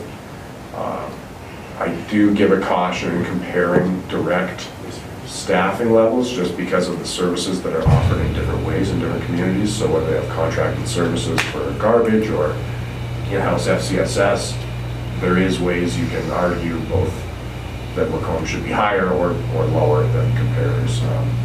But the information is there for you. Looking at new positions, certainly no one likes to see staffing costs increase, but a growing community does require an increased staff complement to maintain services. Here, what administration has done is prioritize new positions according to where we see pinch points or areas for improved efficiency in the coming year. If council chooses to engage in an expansion of the staff, this is where we think the best bang for the buck would be, and we have included those positions in the budget at this time. Certainly, when we're looking at these new positions, it's our administration's position that these are possible considerations for council. We do think that fairly compensating the existing staff with those comparative municipalities is a much more important step to take than bringing on new staff. Moving into grants to external organizations. These are community groups that perform community work on the city's behalf. Overall, they've asked for a few modest increases. Currently, they're not reflected in the budget. However, with council's direction, that can easily change, as we'll go through in a moment here. The only community group that has the increase currently reflected in the budget is the Lacombe Police Service. Moving into utilities, increased utility costs unfortunately are a reality in Alberta and in every community in Alberta. Where we can, we've held the lines. So water will be the same as last year. That's been multiple years with no increase in the water utility. But of course, in the areas of sewer and solid waste, the city's needing to raise fees slightly. The sewer is probably the most significant increase, and that has been forecast for the last 3 years that we will be seeing the last significant increase due to the regionalization of our wastewater treatment in 2019. Overall, we're expecting an average home using 18 cubic meters of water to increase by about $12.75 due to these increased utility costs. In closing, the 2019 provisional operating budget further includes resources to directly address some of council's strategic goals, including the creation of lagoon reclamation plans, development of key performance indicators, and the creation of an active transportation plan.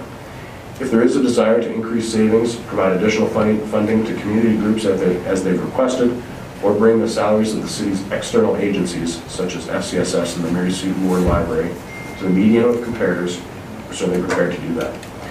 The first area we'd suggest to look at, if you're looking for savings, would be the training budget.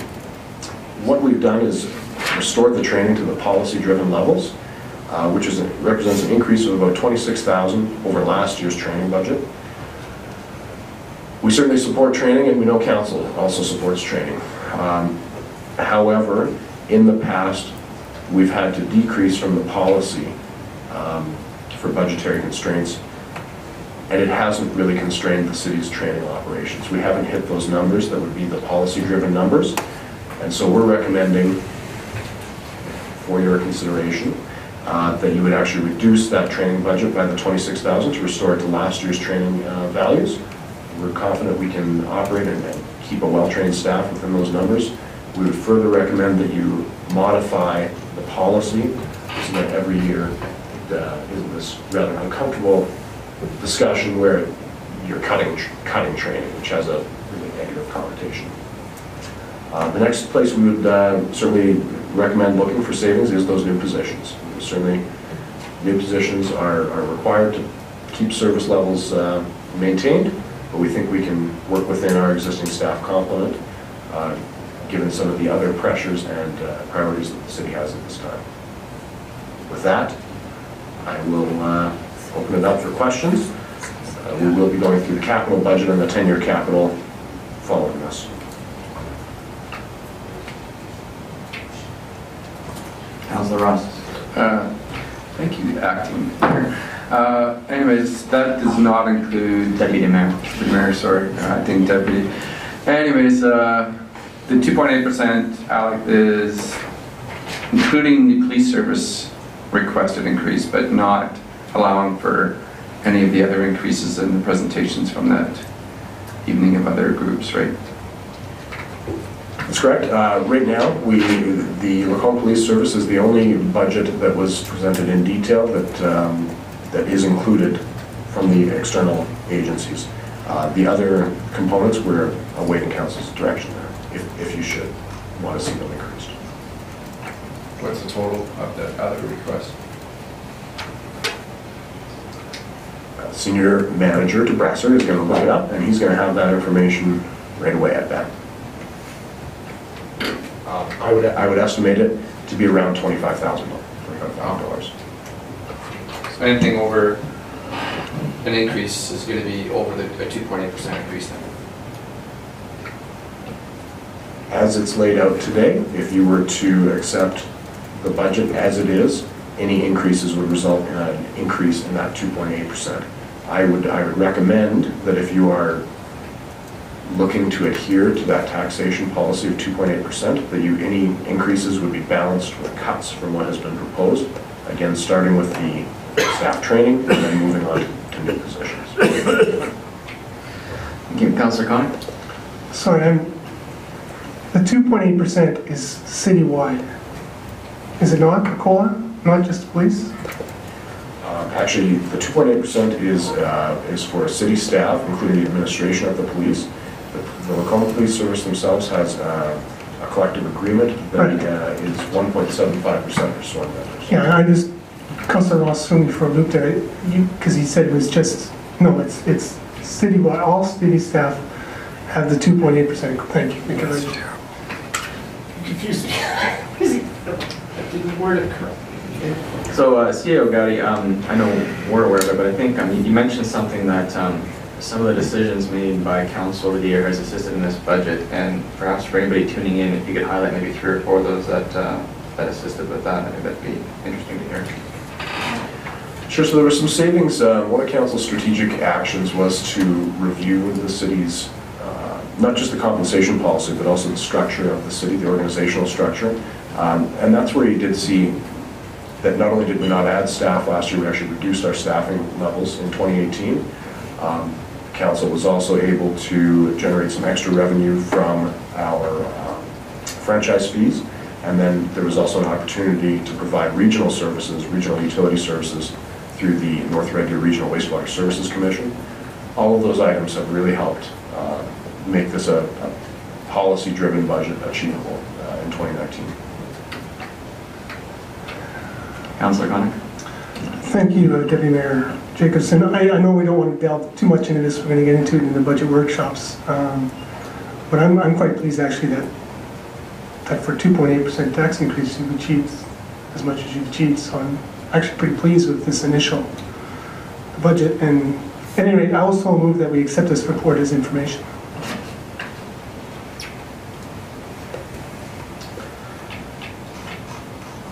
All right, any other comments?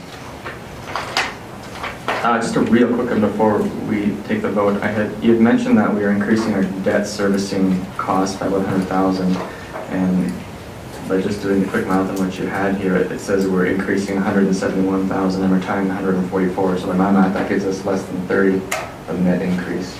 Was there some other numbers that perhaps I'm aware of or missing? A portion of the debt that's retiring is related to utility servicing, and so that kind of debt is paid for through the utility rather than through the tax rate itself. All right, so I'll call the question. All those in favor of the motion by Councillor Connick? Carried. All right, if we could get the senior manager to press, we're going to have some numbers that Councillor Ross asked for. How are those That's numbers? fine. How are those numbers? Well, You know what? Why don't we'll make sure to have those numbers at the top of the list when we get to the budget workshop and be able to present you with what those community group additional asks look like. All right, Senior Manager DeBresser, then, if you could come up to present on the 2018 capital budget. Thank you, Deputy Mayor. So before you, you have the 2019 capital budget highlights. So this is for consideration, and we'll refer your discussion till November 5th at the committee meeting when we're going to present the 2019 capital budget as well as the 10-year capital budget for your consideration. So this 2019 budget, I have to just mention that this is new projects, new spending. It doesn't indicate anything that's going to be carried out from 2018. The current process is that those projects are still wrapping up as we're still in 2018, and we'll present the 2019 capital budget with the spring amendments coming up in the spring, and those carryover projects will be reflected in that budget there. So the 2019 we're expecting to spend just over $6.5 million in new expenditures through 43 different projects. As I mentioned, additional projects from 2018 that remain outstanding will be incorporated into the spring version of the 2019 capital budget. I will not go through all 43 projects. I'll defer that to a later date. But generally speaking, the capital expenditures are heavy on the engineered structures, which is over $5 million. This is your roads, water and wastewater, as well as your storm. Storm had the majority there as well with the Henner's outflow. Next up is the vehicle replacement. The planning and ops do have a vehicle replacement schedule, and the vehicles in the fleet here are scheduled to be replaced. That's just under $700,000 there. To fund the capital project, we are looking at mainly grants, and this is MSI capital, as well as the other grants that we do get. Just over $3.4 million in grants. Debentures, as mentioned, is 5.6, and the remainder coming from reserves at $1.4 million. In the report, there's certain schedules that highlight projected year-end balances. There's lots of figures there. All the projects that will be provided by MSI Capital and basic municipal transportation tax, federal gas tax. But yeah, project by project, we won't go through tonight, but I'll defer any questions until we discuss the budget in full. So I'll open up for any immediate questions.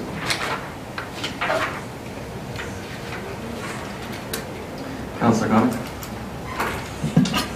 Thank you, Deputy Mayor Jacobson. For when we do go over this on the 5th, I just want further clarification on the police services reserve.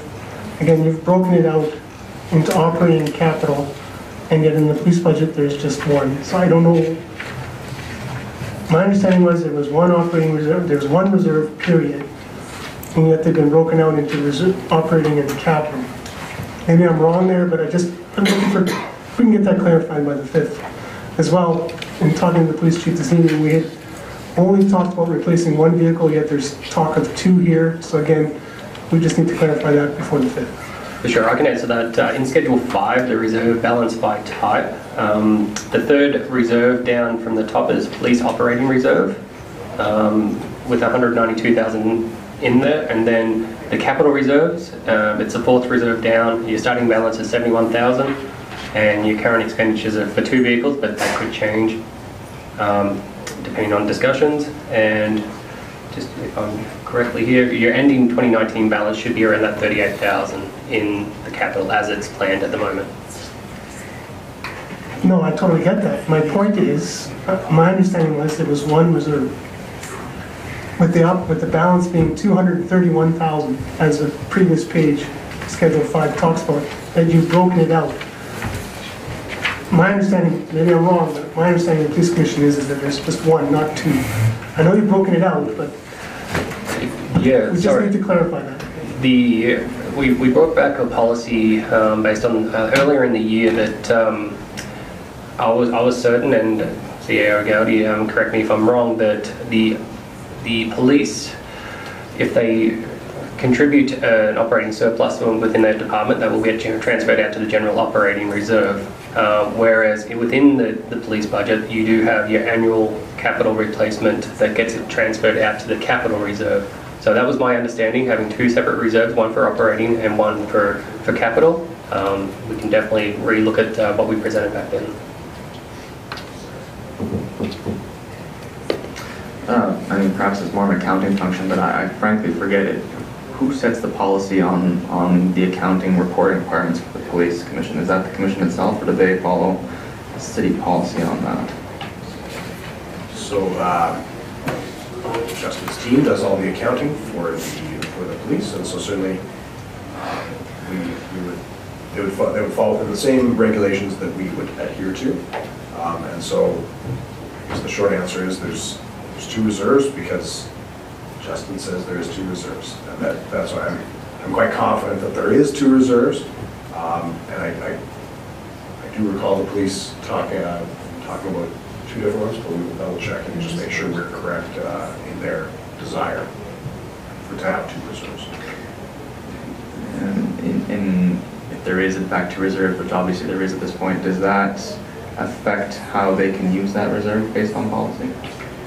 No, I believe their request earlier in the year was really about the establishment of an operating reserve, because they have this capital reserve which is used to fund things like their police vehicles, and that's been in place for some time.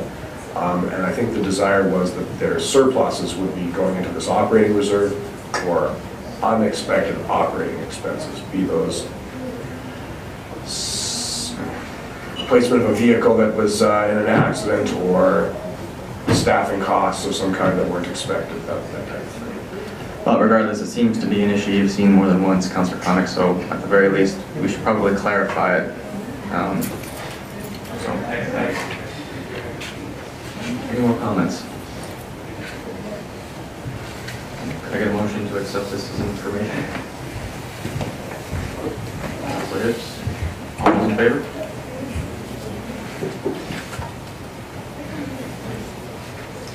All right, let's move on to the 10-year capital plan. Thank you. Thank you, Deputy Mayor.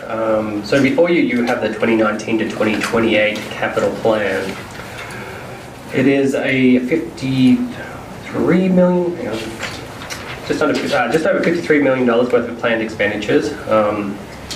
This plan is generally a planning document. The council does not need to approve it, but although we use it for grants and getting our grant funding. Some of the things that have been deferred for some time, and we'll bring them back if you would like to include them in the 10-year capital plan, was the C&E trail upgrades for 53rd Ave to the end of the corporate boundary. That was approximately $10 million worth of infrastructure there. And the new public works building has been deferred outside the 10-year horizon. They're the two major ones. And the excluded projects that haven't hit the 10-year capital plan is renovations to the provincial building. That hasn't got into the 10-year capital plan as it is. As it stands, the plan's fully funded. So in saying that, we have enough money to fully fund this plan throughout the 10 years. Although I give the caveat that the provincial funding for MSI Capital is going to be changing in 2020. It's a new funding model based on provincial revenues, not so much a set amount per capita. So the plans is to what we know at this stage, but depending on that MSI Capital, we could have to change the plan.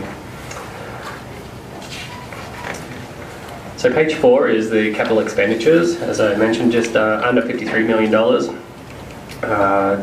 Just over, it's a reduction of $9 million from the previous plan. Mainly West Area coming off there, and a few additional projects coming on. So out of that $52 million, about $38 million is in replacement expenditures, and about $14 million in upgrades, one-year capital. The funding for the 10-year capital is reliant on grant funding, a one-time provincial or federal grants, just over $32 million there. Reserve contributions, $13.05 million. Developer cost, $2.5 million, and new debt is just $4.6 million, and that is reflected in your debt schedules on your summary of your 10-year capital plan as well.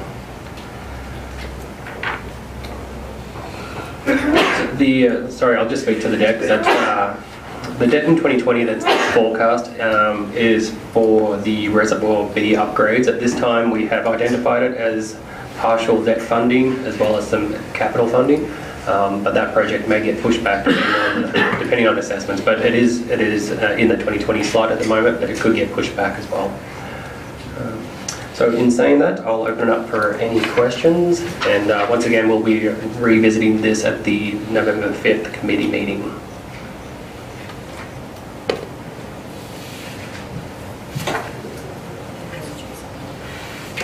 Councillor Conn?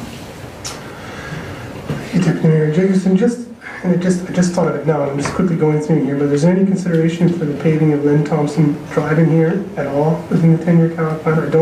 I don't see it. No, Len Thompson does not currently appear here. We do have a strategic plan item in 2019 to explore possible funding mechanisms with the businesses there.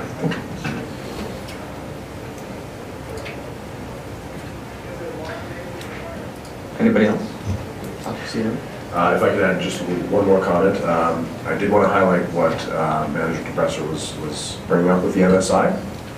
This 10-year capital plan is less reliant on city reserves, it's less reliant on debt than in the past, but conversely it's more reliant on external funding than past 10-year capital plans, such as grants. the MSI fund being our number one grant for infrastructure. And it is only committed out for that 3-year period. So when we're looking into this provincial election coming up, that is a major issue for municipalities, is the sustainability of that funding model going into the future.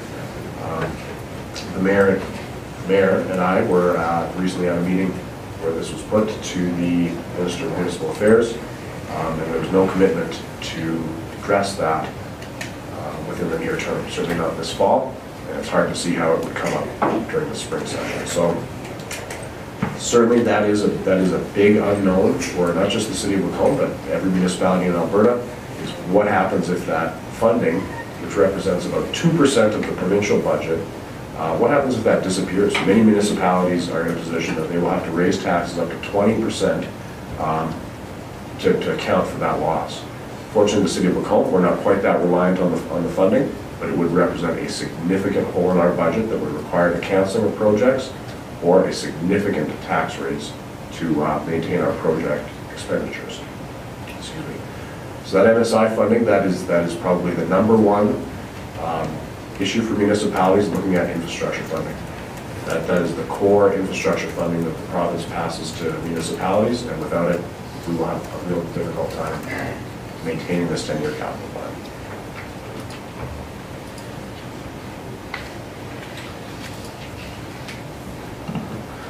All right, so we mentioned there's no motion required on this item. Correct. Okay. Can I get a motion to accept this as information? Thanks, Councillor Goldson. All in favor? Okay. Guess we can move into reports.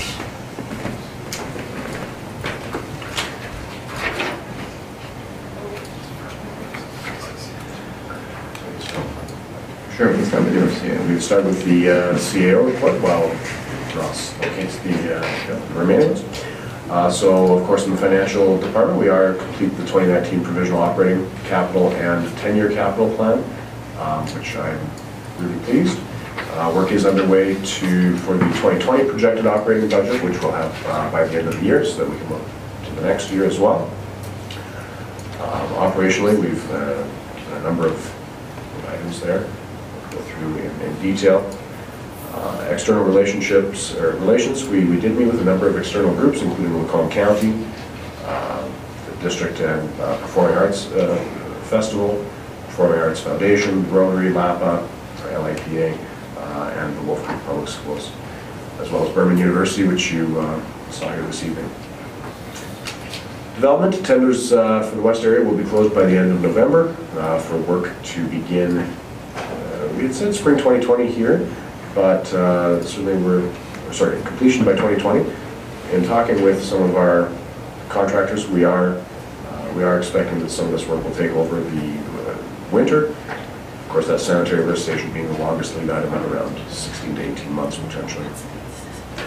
We have been recruiting for the regional utilities foreman, which is going to help us with that regional utilities side for both water and sewer, as well as solid waste. And then there is a couple of things there from external recognition. So I was very pleased to see Lacombe recognized by the American Public Works Association, Alberta chapter, for Project of the Year for projects between $5 million and $10 million for the Main Street project, as well as the first downtown rehabilitation program to achieve Envision certification in North America. So certainly a couple of great feathers in the cap for our project management team. Any questions about the items I've reported on or anything else happening in the city over the last 3 weeks?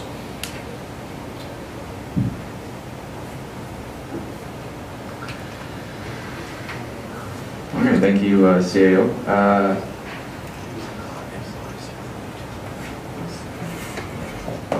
Okay, Councillor Goldson, do you have a report?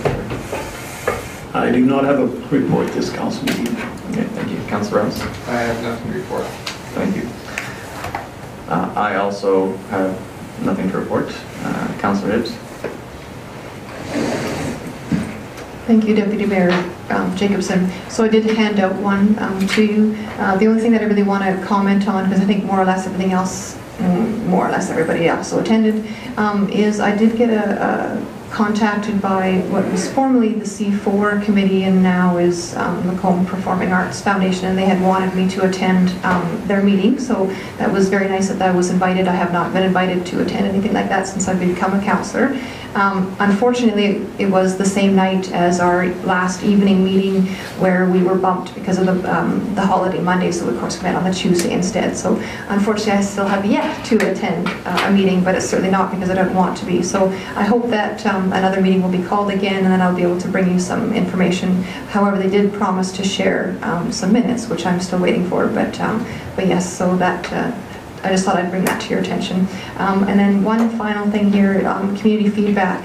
I was approached with an interesting idea of putting lights at the Royal Oak stormwater pond for the purposes of, well, what the idea was brought to me was for skating specifically in the winter. So I thought that was a very interesting idea. So I sort of put that out to some people that I know that would probably want to use that pond for that purpose, and then just people that are just in the general area. And I got a lot of really positive feedback on that, saying that yes, if lights were installed, that they would be more inclined to use that pond, you know, after dark, you know, at days of the weekday evenings as well, not just solely more the weekends. So I just thought I'd you know, put that out there. I did send an email into administration to maybe perhaps have a look at that, but I just wanted to let you know that that I've been hearing that. So I thought it was a very interesting idea. Thank you. Councillor Connick. I don't have a report, however, I have a couple questions. One for CEO Gowdy. The active transportation plan, would that replace the master transportation plan, or is this something different? No, this is a standalone. Currently, the transportation master plan actually has an active transportation section. I think it's like 2 or 3 pages. Your strategic plan identifies as a medium priority item the creation of an active transportation plan, which would contain things like a master trail plan and sidewalk in terms of a capital plan, some crossing standards, so sort of saying when we use what crossings and what's the right crossing to apply given the configuration of the road. Is there another component there? Contiguous is the sidewalk. Okay. So it's really, we have interpreted it as, I guess, is an initiative that treats the active transportation routes within the city as transportation infrastructure rather than purely recreational infrastructure. And so it's looking at other ways to get around the city beyond just vehicles and saying trails and those sorts of pathways, they are important to us in terms of active transit, not just for recreation purposes. Okay, no, I was just looking for a little clarification. No, that's it. All right, thank you. So I guess we'll take a quick break here. And media to speak to anybody if they wish. Oh, pardon me, motion to accept the report as information. All in favor? Thank you. And yeah, so we'll take a quick break and meet back here, I guess, at say 20 after 7.